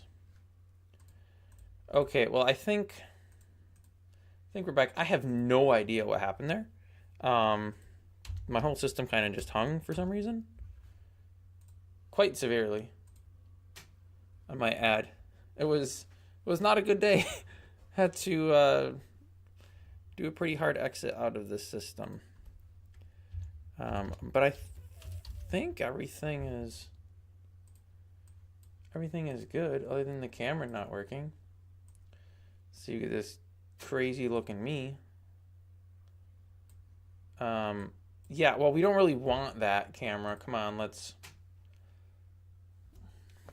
do the thing and work. I don't know why it does this. I mean, other than because it's not being used the way it's meant to be used. But that shouldn't matter. Okay, well, we'll try it once more. And then if that doesn't work, maybe we'll just continue without the camera. I mean, how much value does having my face there actually add, right? You know what I mean? Like, does it really matter? Okay, it goes to that. That's not what we want. Sometimes just reopening it, but now it says no camera connected. Camera couldn't be found. All right, power cycle once more. Okay, power cycled. Yeah, we're not doing that. Blobbity, blobbity, blah. No camera connected. It's mounted to the file system. Do I want to unmount it? Yes. Connect. Come on. Let's work. Okay. Well, we're just not going to worry about it then. Okay, so I no longer have a terminal showing because I didn't launch Luanti with the terminal because that was just going to be too much work, I guess. This refuses to work. Nobody really wants to see that of me, so I guess we're just going to turn that off too. Okay, well,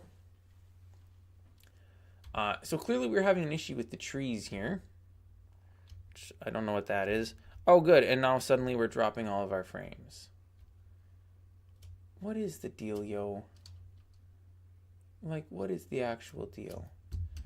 Why are my trees not working? Okay, let's go back to this. Let's go to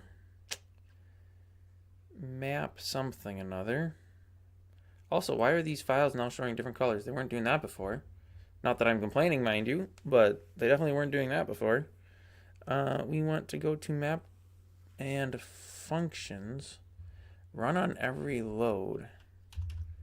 What are my options for run on every load? Because clearly that's not the option that we actually want.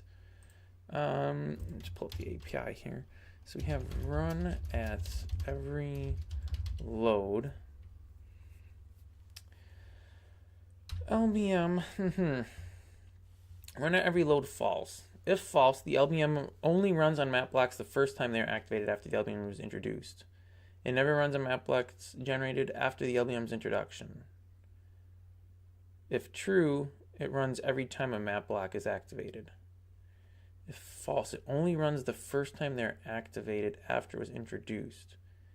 It never runs on map blocks generated after the LBM's introduction. See above for details. So I do need it to run on every load, which unfortunately means it's placing whatever it wants every single time. So I would have to check one of these two positions to see if something exists in it. Why is it? Let's just make that go away. Okay, that's not the biggest deal in the world. I can fix that. So run every load equals true, and then we just need to get one of these positions. Doesn't matter which. We'll just do it. Do I need to get both positions? No, I only need to get one position. And it would be easier if I do the lower position because it's always the first. Although I could really do either and just check if it's not air. So it doesn't even matter. Okay, so then we're going to do local node equals core get node upper position. And then if node.name does not equal air, then we'll do this. Which should mean that the trees will get generated. The trees will get generated.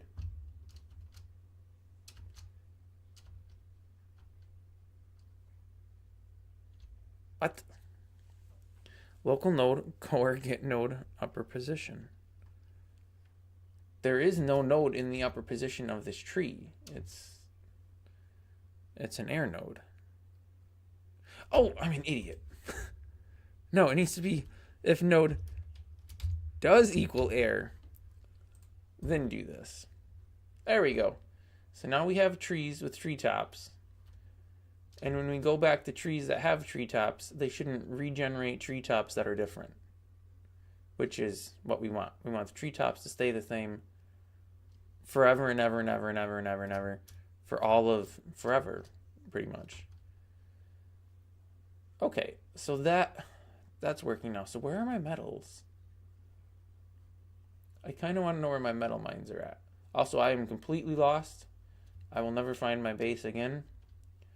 Although that's not entirely true because I can look at where I've placed beacons and I can find my base that way and teleport there. So, there's that. Alright, well, I don't know where my stone is. I mean, my metal. You would think metal would place in stone, right? Did I do something wrong? Why doesn't it exist? I'm confused. Oh, this one looks bad. That shouldn't be there. Like, how did that even exist? That should have fallen off. Okay, well, I guess we don't have metal anymore. Which is fine, because we never really had metal, per se. We just had these small stones that kind of were meant to look sort of like... Well, they were meant to look like stones, let's be perfectly honest. And that just didn't really ever pan out. So they didn't look like stones. Also, I suppose I could put my mine test window larger instead of having this black edge around it, but whatever. It's on a smaller screen, so I'd just be scaling it up anyways. Alright, well, there's way too much stone out here, and there's not enough metal. Or any metal, for that matter, but you know what, that's fine. Let's get to work on this. So the stone... I don't think I want it to be breakable by hand, so I do need a pickaxe tool for that, which is fine.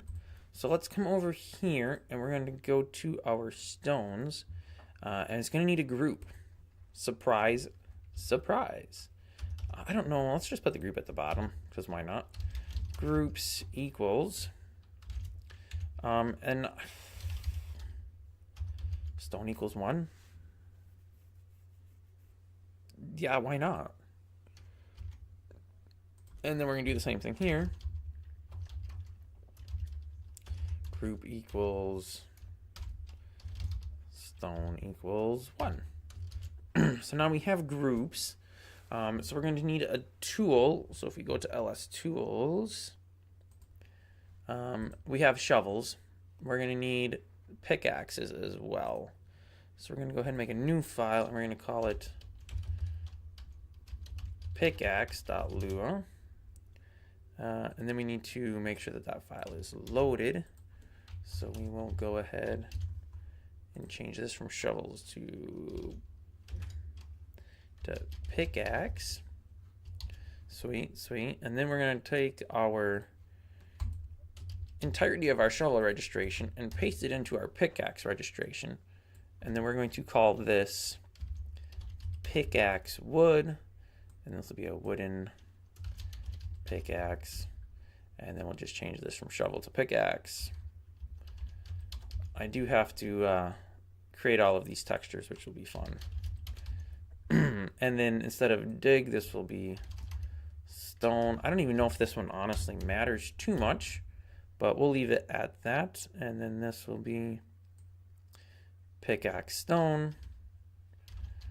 I guess if I'm gonna have metal, I could put a metal version in as well.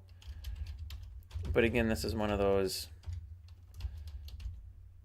I need to actually have core gameplay before I have all of this stuff. So we won't worry about the metal.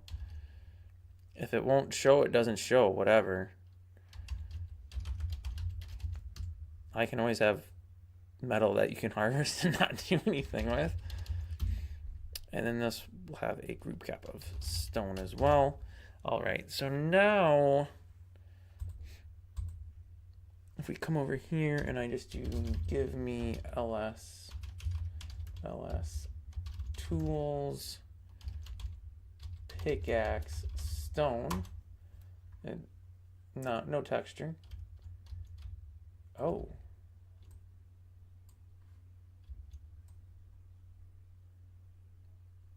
Okay, why does stone 2 not? Wait, this is the metal? This is pointing at metal. Metal, what? No. Metal was supposed to be the small ones.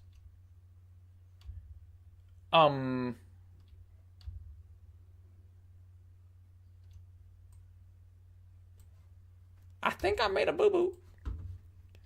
I have a feeling in my metal registrations, I did not change it like a true idiot.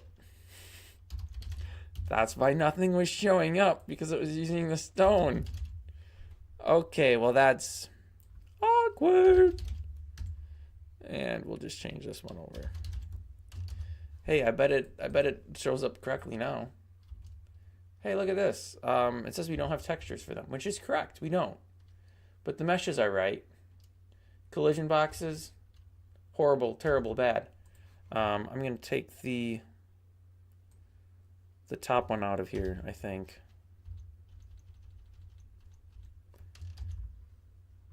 Pretty sure that's the one I wanted to remove. No, it's not. Okay. Let's put that one back in. Turns out that's the lower of the two. The one that we actually want.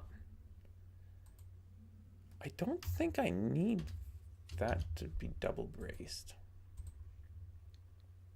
There we go. It's better. It's still not great, but it's better. It definitely needs some work. All right, so I can't break either of the metals, which is fine. I shouldn't be able to. And then if I come over here, okay, stone 2 I still can't break. Stone 1 I can. So what did I do wrong on stone 2? Groups. Oh, I put group instead of groups. All right, so that is what we want.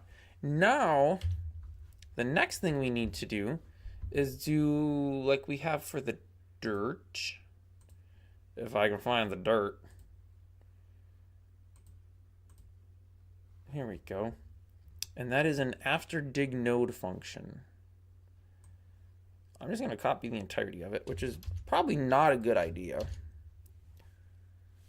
Okay, well, we know it was only dug with the tool, because that's the only way you can dig it.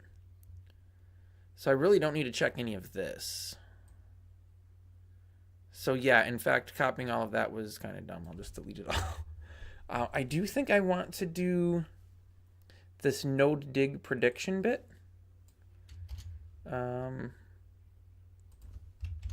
Because that is actually really useful. And it makes the node not disappear after you break it.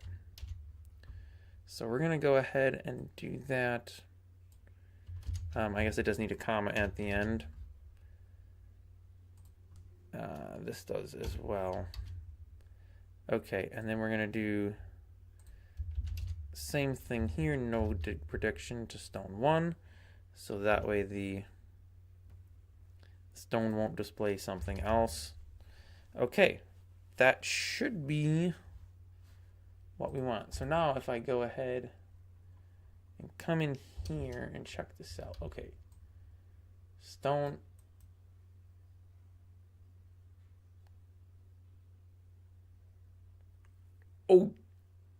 Okay, what? Maybe I need to do stone 2. Was that stone 1? That was. Do I have a stone 2 on my person? No, I don't. This is stone 2, right? Yes. Okay, stone 2 also did nothing. My tool is taking damage, which is good because it's supposed to. But why does no dig prediction not? Because it's itself? I mean, I know that's not the case because trees have no dig prediction on the tree trunk. No dig prediction, LS map tree trunk, LS map tree trunk.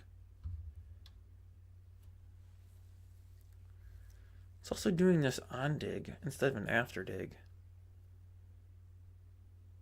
which I don't know what the big difference really is.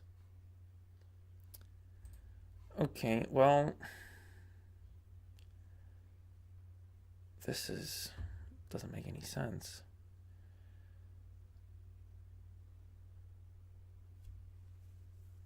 Do I change it to ondig? Because the issue with ondig is it doesn't put any wear on the tool, which isn't what I want. I want the tool to take wear. That's kind of the whole point of it. So I guess I have to just do a, this is going to be silly, but core swap node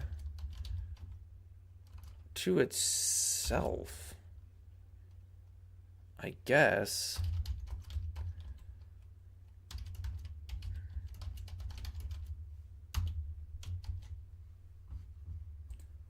I think. And then I need to change I need to change the drop to equal nothing because I will manually give the player the drop, because otherwise it'll drop the entirety of the stone. There we go. It's working. My tool's taking damage. I'm not getting anything for this. Boo! Boo! Now, I do have this LS map add inventory, which is handy dandy little function. Digger, we do have a digger. And then our item would be LS items stone. We're going to get 1 stone. So now when I dig this, it'll give me an unknown item because it's not defined, but that's fine. I'm getting my stone, which is very nice. Yeah, so then that seems good. I do need to do the whole bit that I'm doing with the trees, I suppose.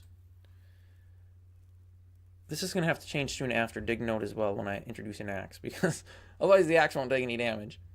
But basically, I just need to copy all of this and throw it into here, which I could just do as a function, but is it worth doing as a function? I don't know. Well, if I only have 2 of them, is it worth the extra? I don't know if there's any overhead in making it a function, but if inventory is 0, then we want to set the inventory. How many stones do we want to get out of one of these? We'll do 25, because I feel like you're going to end up needing a lot of stones. So we're going to add ls items stone. Return false. I don't know what that's all about. Why are we returning false? I don't even know what that means. What does that mean? Return false. I don't know. Does that mean that the tree didn't dig? I genuinely don't know what that's all about. We don't do any returns on this, so I'm gonna just pull that out. Hope for the best. We're gonna change all the instances of log to stone. I guess we have to swap the node on every single one. And I think that. So we get stone, subtract 1 if inventory is 1. Oh, and then we also need to set the node to air. Or just remove the node, which is probably the easier method. All right, so now theoretically, I can harvest this and I can get 25 stones out of it, and then it'll go bye-bye. I think I was at 6, so once I hit 31 unknown items, we'll be where we need to be for it to be nuked. Not a huge fan of the cracked texture on it, but what are you gonna do? You don't have an option to turn that off. At least not that I know of. I've never seen it. Okay, wasn't this supposed to have broken by now? I feel like I have a lot more than 25 nodes out of that. I was at 6. I'm at 44 now. Okay. If inventory is 0, then we set inventory to 25. Yeah, that seems right. Okay, and then we add the stone. If inventory is greater than 1, we subtract 1 from inventory, and we add stone. If inventory is 1, I mean, I suppose I could do if inventory is equal or less than 1. Is it less than or equal? Yeah, then we remove it. Maybe the inventory somehow went to a negative. Or maybe it's not getting updated. What? Here's a brand new stone pickaxe. Okay, this should not. Why is this not? If we're doing a swap node, that shouldn't affect anything with the meta. Position is position. That shouldn't change. Like what? I'm so confused. That's what the tree does. On dig, meta we get the node, then we get the inventory. If inventory is 0, then we set it to a number. Did I accidentally set it to like 250? That'd be awkward. Nope. Set integer inventory to 25. And we're giving the digger 1 stone item. If inventory is greater than 1, we're subtracting 1 from inventory. Okay, well, let's just do this. Print inv. Oh, of course I don't have Luanti running through a terminal, so that's an issue. Not really. I can get a terminal up and running here quickly enough. All right, I don't want it on this screen because then I can't see what's going on. I suppose I can put the terminal back in here. Seeing as how we have it again. Let's see what's happening. So you break this and it says inventory is 0. Okay, well if inventory is 0, if inventory less than or equal to 1, right? If inventory is greater than 1, we subtract 1.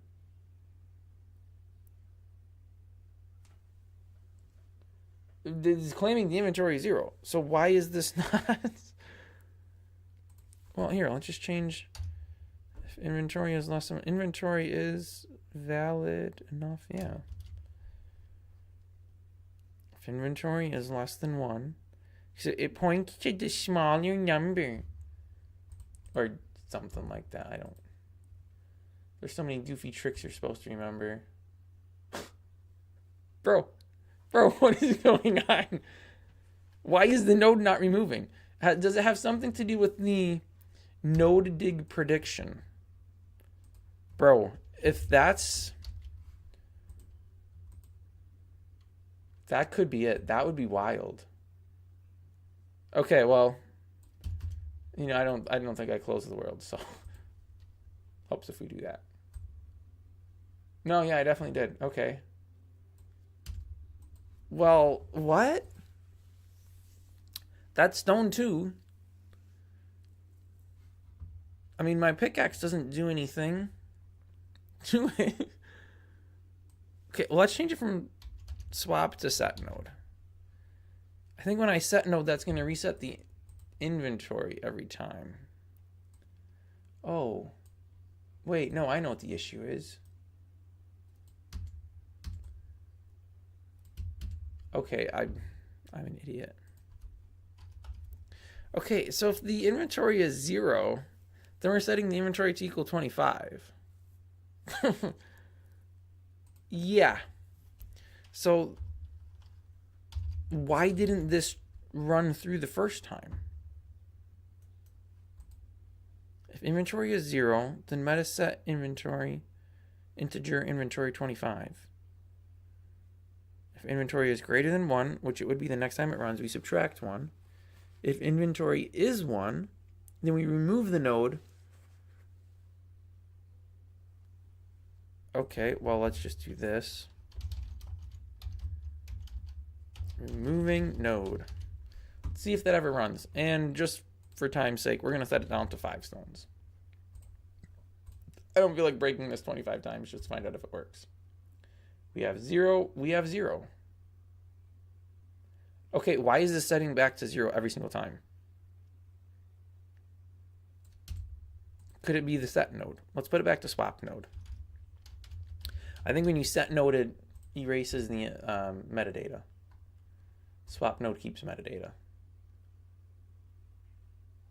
Okay, well, call me an idiot because that's clearly not working. Okay, let's take out this node dig prediction. Does that change something? I wouldn't think so. And it's still coming up with 0 every time.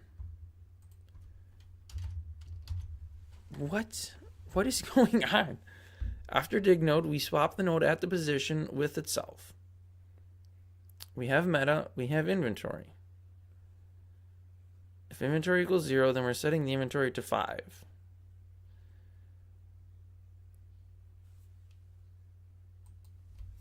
I'm so confused. Okay, we're just going to go ahead and do a print in there. And we're going to go ahead and do a print in here. All right, let's see what happens. So we break it and it says 0 and 0. What? What is going on? If inventory equals 0. Meta, yes. Set integer, get integer, inventory 5. Why is it not equaling 5?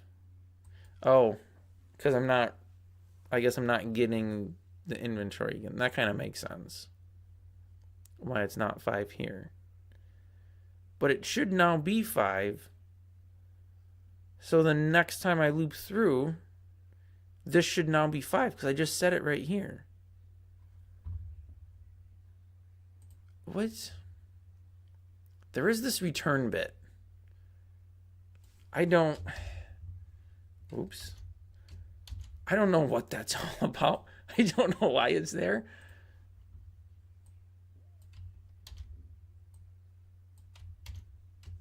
I don't think that's what we want, but okay, we'll try it. Oops. Well, the number's still 0. Pickaxe is still taking damage. What is going on? This doesn't make any sense at all. Is it possible to do biome first world gen? I am not sure, Real Life Online 92, what biome first world gen is. It's not a term I have heard for biomes before, or for World Gen. It is possible to do Lua map gens, which you can kind of do, I guess, anything you want. But I don't know if that would be biome first. I don't know exactly what biome first World Gen means. My understanding is Luanti basically takes a Perlin noise. I think it's Perlin. It uses some sort of a mathematical formula for noise. And it takes that and it's a 3D noise, I think. A 3D noise? I don't even know. It uses Voronoi. Anyways, it takes a noise, and every point on that noise is mapped a heat and a temperature. And then I think the noise is the altitude. And then the biomes are based off of the altitude and a mix of the heat and the temperature. And you decide, what your biomes are as far as heat and humidity and elevations. And then you basically say, any nodes that fall into this range are part of this biome. So they should be, dirt or stone or sand or gravel or ash, whatever. You can have them anything you want. And then on top of those biomes, you put all of your decorations. So things like trees, plants, relics, bones, whatever. Anything that would be above ground, you would put in with that. And then underground, you do it as ores. And that's a little more simplistic because biomes are generally surface level, and underground is usually all just stone. So your ore just kind of goes in all stone, doesn't really have biomes, I don't believe. I don't think that's an option for underground. Potentially you could do that. I don't know if I've never tried it. It would potentially work. But yeah, I'm not sure what biome first World Gen would be specifically, so I guess I can't really answer that question. I am very confused as to why is this not working. Is it because I'm doing this beforehand? Should I be putting that?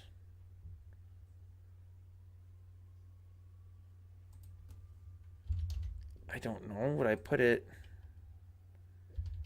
in here? Would I just not even do it?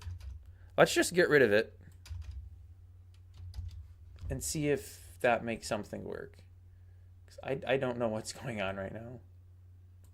Okay, well that dug the entirety of the node, which isn't what we wanted, and it still gave us an answer of 0. Okay. Do I have that node now? I have stone mine 1. This is stone mine 2.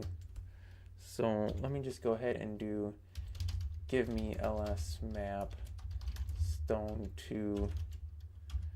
And give me 99 of them, just because I'm greedy. No, actually, it's because I'm going to destroy a lot by doing this. Wow, it's gone.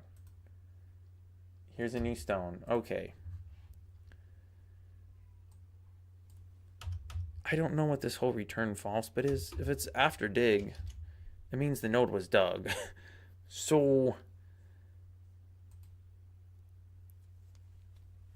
I feel like, but the tree doesn't. But the tree, again, is doing something completely different. Okay, after dig node, if we have the shovel, we remove the node. If we don't have the shovel, we swap the node all the way through until we get to the last version, in which case we remove the node either way.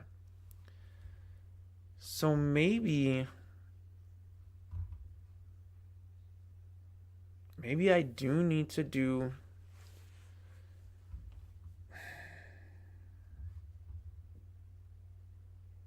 Maybe I need to be putting the node back in every step. Okay, let's take these out. And I think I do want to use swap node because I want to maintain the metadata. So maybe I need to do this.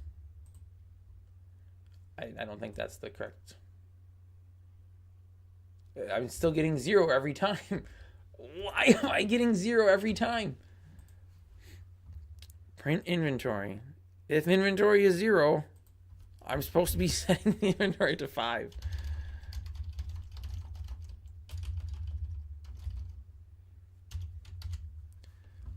Let's see if something is funky here. Setting inventory to 5. Really not. Well, that's funny because I don't see that. I don't have my pickaxe anymore. LS tools. Pickaxe stone. Setting inventory to 5. But clearly it's not. What is going on here?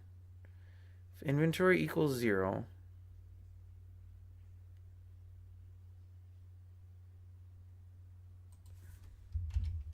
I'm so confused.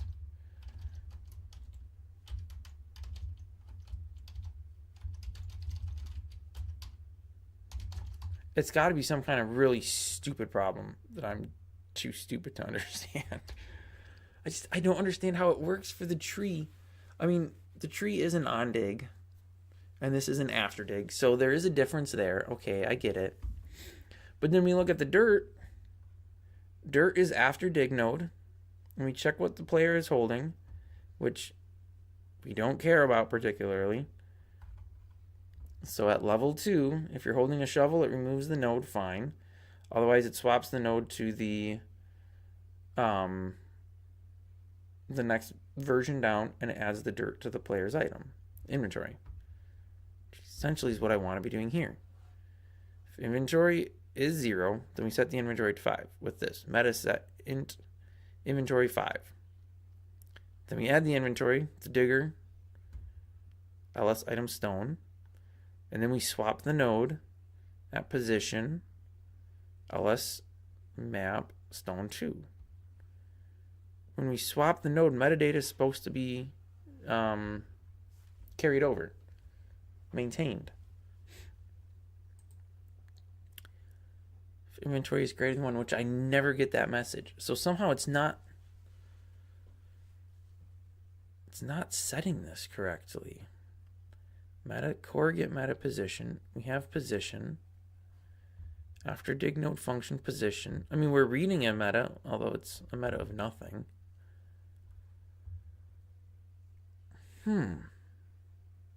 Okay, well, let's do... But no, because that removes the node. Okay, what do I have as far as options for after dig node?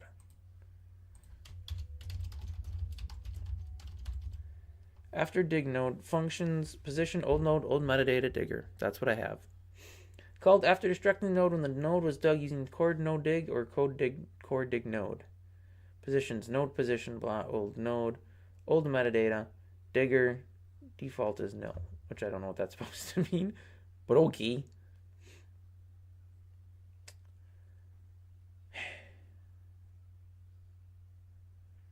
Old node is node table of node before it was dug. Well, before it was dug, its metadata was nothing. Does metadata get...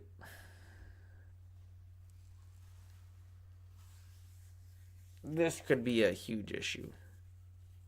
It's kind of an integral part to the game. You need stone.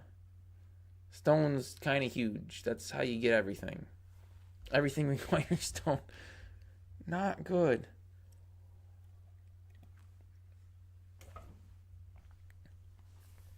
I mean,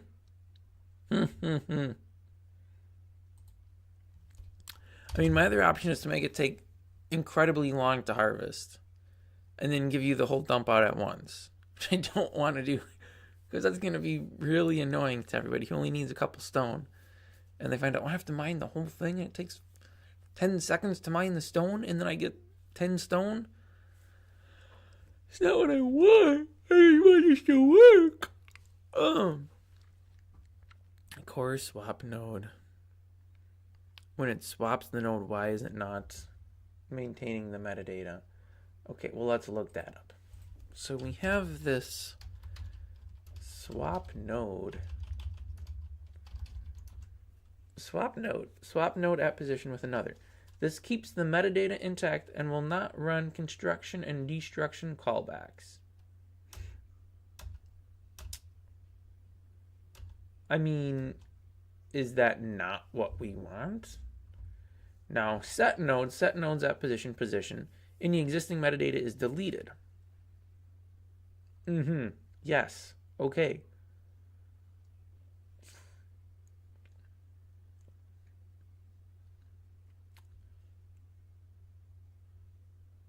But I feel like the after dig node... Ah, man, this is such a mess. Because the node was dug. When the node's dug, the metadata is deleted. How do I get old metadata? Anyways, what does old metadata give me? That's probably what I need to be instancing. Print dump old metadata. I don't know what old metadata is. Is it something that's useful to me that I can do something with? Because, I mean, at this point, it should have no metadata. Old metadata, there is a fields of inventory 5, and it has an inventory of nothing. And it does say setting inventory to 5.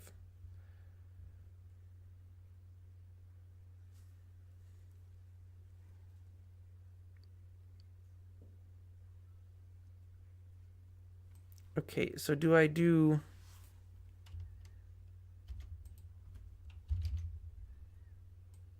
If I put the swap node here... I have no idea.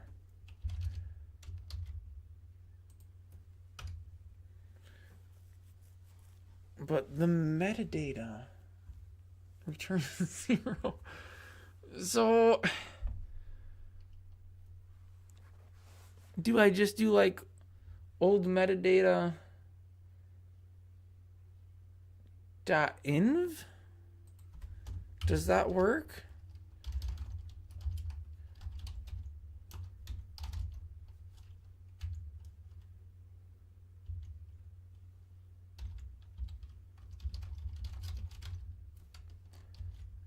I don't know what I just did, but that's not what I wanted to do.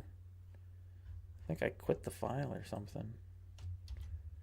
Which is weird, but it saved it still, so I guess it doesn't matter too much. I don't know.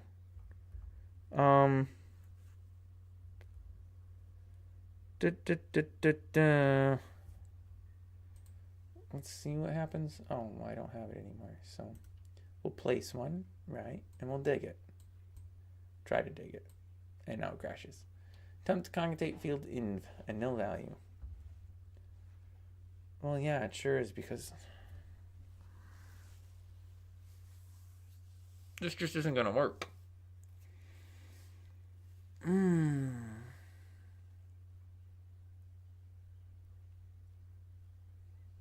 Because there is no old metadata. And so the inventory runs.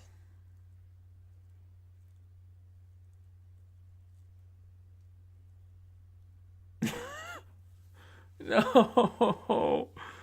I just want to store how much stone's left in it. If I do an on dig, then it doesn't damage the tool. I need the tools to get damaged so that you have to repair the tools. Or actually just create new tools. Oh, man. I'm so confused as to why I would have to have like different stages of the same node, and I'm not doing that. What other options do I have here? This is annoying.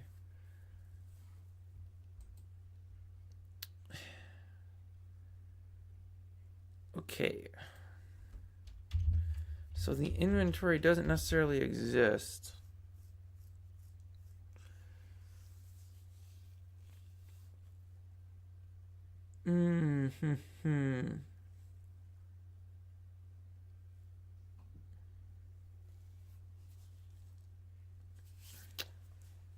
If we swap the node, and then we're setting the inventory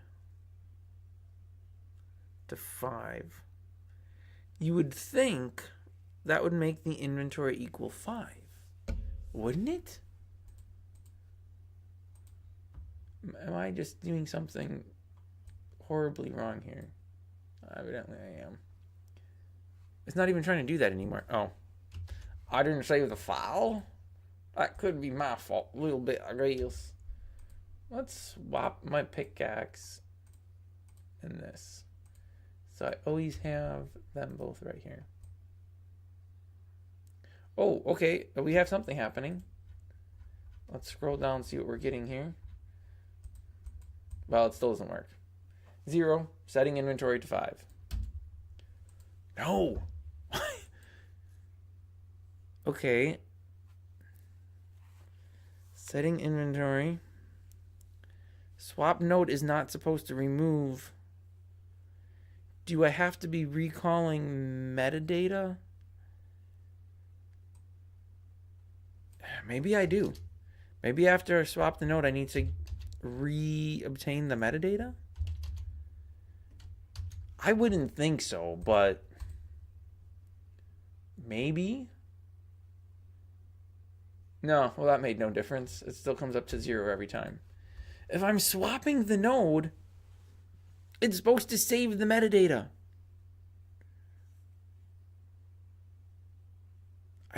I don't understand why this isn't saving the metadata. I'm trying to think of any instance I might have where I've done this, where I dig a node and swap it and save the metadata and then still interact with the metadata. Usually it's not digging a node to swap it. It's doing something else that swaps the node. Like, I don't know, putting an inventory into it or something. I have old node and I have old metadata. But those both seem to be useless.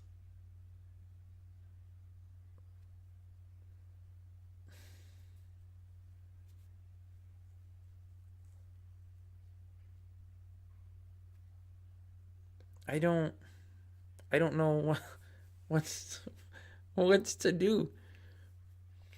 If inventory is 0, it is. We swap the node, then we're re-getting the meta, then we're setting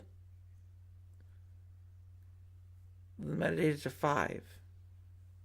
Then we're adding the inventory of a stone. And then we're done.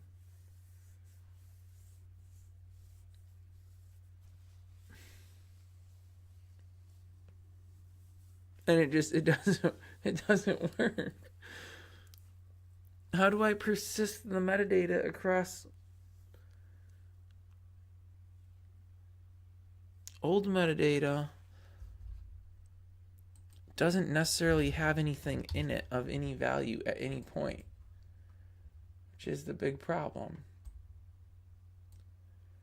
So fields inventory 5 is on my old metadata. But now the first time I dig this, I don't have an old metadata. Second time I dig it, I do. So do I just have to do... But no, that doesn't even work because there is an old metadata on both. Just one time there's nothing in the fields. Okay, can I do this? Can I do if old metadata .inv then print node was dug before? Maybe this is all I need to check if there is an old metadata stored. Okay, well, no. Or do I have to do fields inv? Maybe I need to do old metadata dot fields dot inventory? I don't know. Oh, okay. It does say node was dug before now. Okay, well, let's place out a new stone that hasn't been dug before. Okay, we dig it. I don't think it's keeping... I probably need to make sure that it keeps the... Yeah, it's not keeping the rotation. I should fix that. Okay, well now that is correct. So it's only calling are only doing this when the node was actually dug before. So I do need to go into the swap node and do param2 equals old node dot param2. And that way it'll keep the same rotation. Because having a stone rotate randomly on you is kind of weird. I guess we're putting this here as well. Nope, that did not work. I think I want one space over where I wanted it to be. Okay, so if the node was dug before, this is so messed up. This is so messed up. Okay. So then I guess I take all of this and I throw it here. And I guess I don't need any of this. I don't think this is right at all. If old metadata. Oh no, you know what? That's not right. Because I do need this. This is so messed up. If old metadata fields inventory, then I need to take this portion, I guess.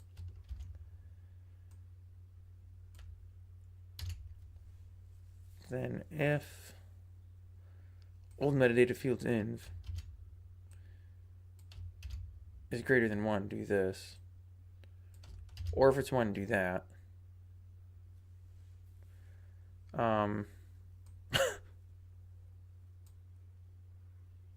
I guess this also needs to be that mana long name. I don't know where I put this now. If old metadata fields inventory.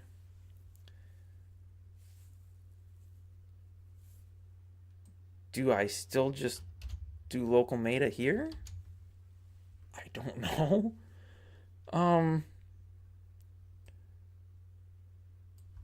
Yeah, I don't know. So then I guess I need to do if inventory is 0. Because that would mean it's never been dug before. We set the inventory to 5. If this actually works, I'll be surprised. Because I don't think this is going to work at all. No, it crashes. What a surprise. Attempt to compare number with a string in line 39. What is line 39? If old metadata fields inventory is greater than 1. Well, that's funny because it's only supposed to run if fields inventory exists.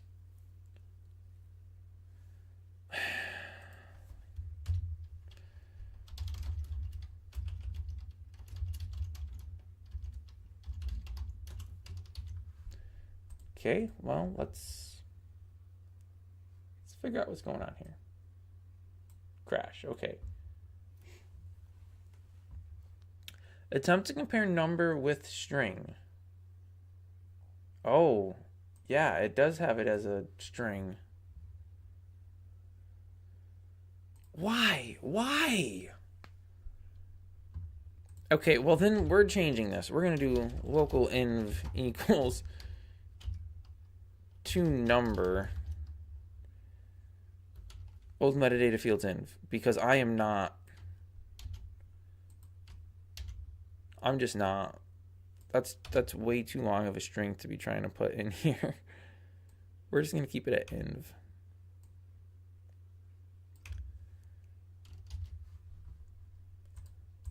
It's weird though because it's meta set integer. It's setting it as a numerical value. Why does it actually save it as a string? Inventory greater than 1, inventory greater than 1. Ayy. Ayy. Ayy. It works. Ish. No, actually, it works quite well. That one just removed all the way. Okay, well, maybe that doesn't work because...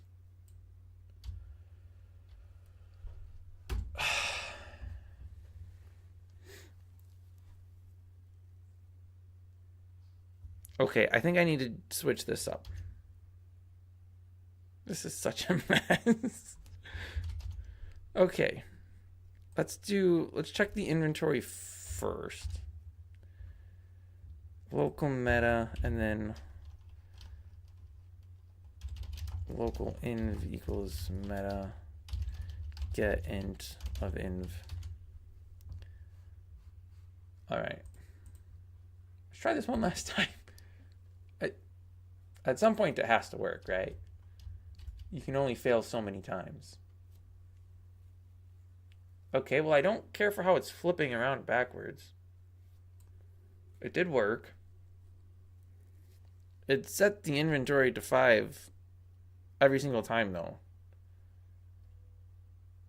Which I do not understand.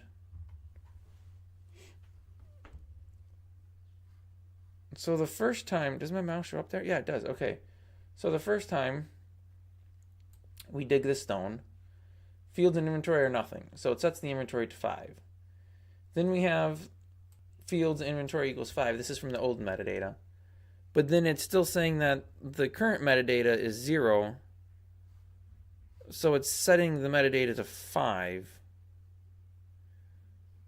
But then because there's an old metadata value of 5, that's saying it's greater than 1 and running it through that bit of code.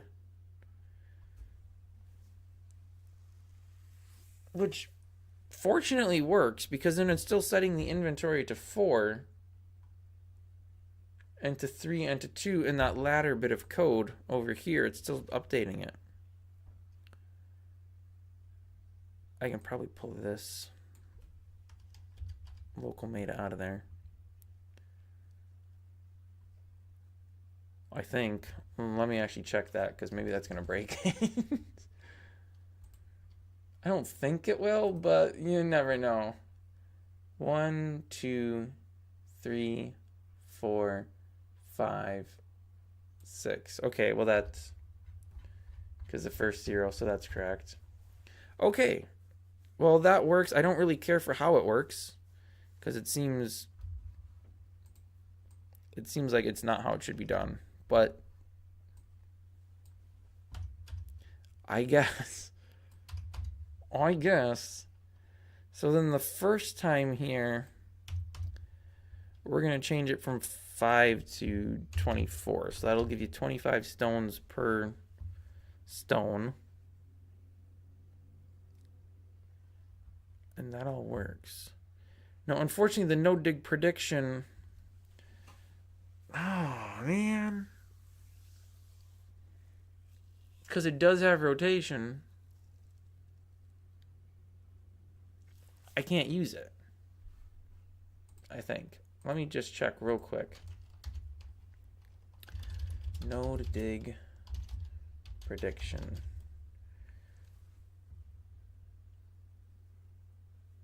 Node dig prediction equals error, or whatever you want it to place. If just an empty string, no prediction is made, which would be the same as not even including the line. If error, node is removed. Otherwise, should be the name of the node which the client will immediately places upon digging. Server will always update with actual results shortly. But because this can be rotated in 4 directions. Now, I could take that away so it always faces the same way.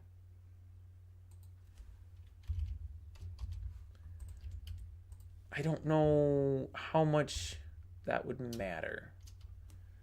Let's see. So every stone 2, which is that the pinkish one here? This is stone 2. So every instance of stone 2 is now rotated the same. It doesn't really look like it. Oh yeah, I guess it does. Never mind. Does that matter? Probably not. And then when we dig it, it doesn't do a weird flash where it rotates to something else. Which is, kind of what we want. I can probably leave it like that. Although that makes me wonder now. Tree trunk param 2 is 0. That's param 2 of 1. That's 3.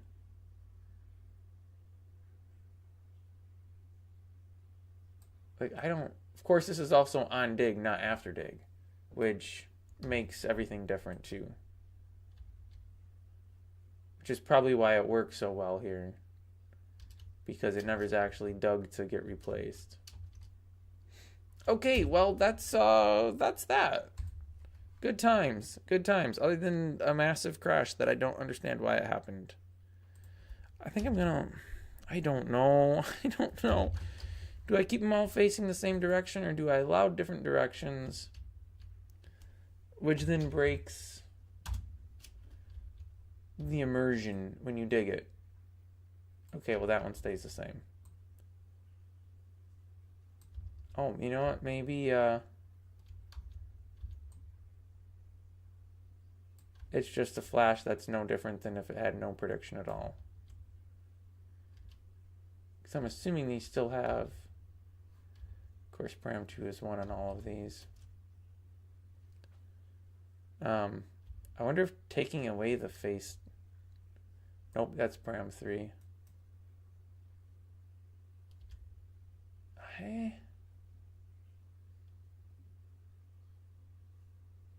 Oh, kind of flashes. Or if we do this, which is worse? You can tell it's jumping to a different, I mean, it's for a minimal fraction of a second, but I'm thinking if we just take away param type 2 on that, then there's no flash. It doesn't actually disappear. And honestly, I don't think, we're just going to do that. I don't think anybody's going to notice. If it's as dark as it's going to be, I don't think you'll notice that that's doing anything unusual or funky. So that's how we're going to leave it. We're going to wrap things up here. So thanks for hanging out. Sorry for the technical issues. I don't have any idea what happened there. There will be another stream tomorrow. I'm going to actually try to get these scheduled. I don't know why I didn't schedule them sooner. It makes it a lot easier for people to know what's going on and theoretically to plan for it. So I will get the following streams scheduled. Thanks for hanging out again. Yep, streaming again tomorrow. See you then. Hopefully camera will be working and we won't have any more problems. All right. And with that, we will end the stream.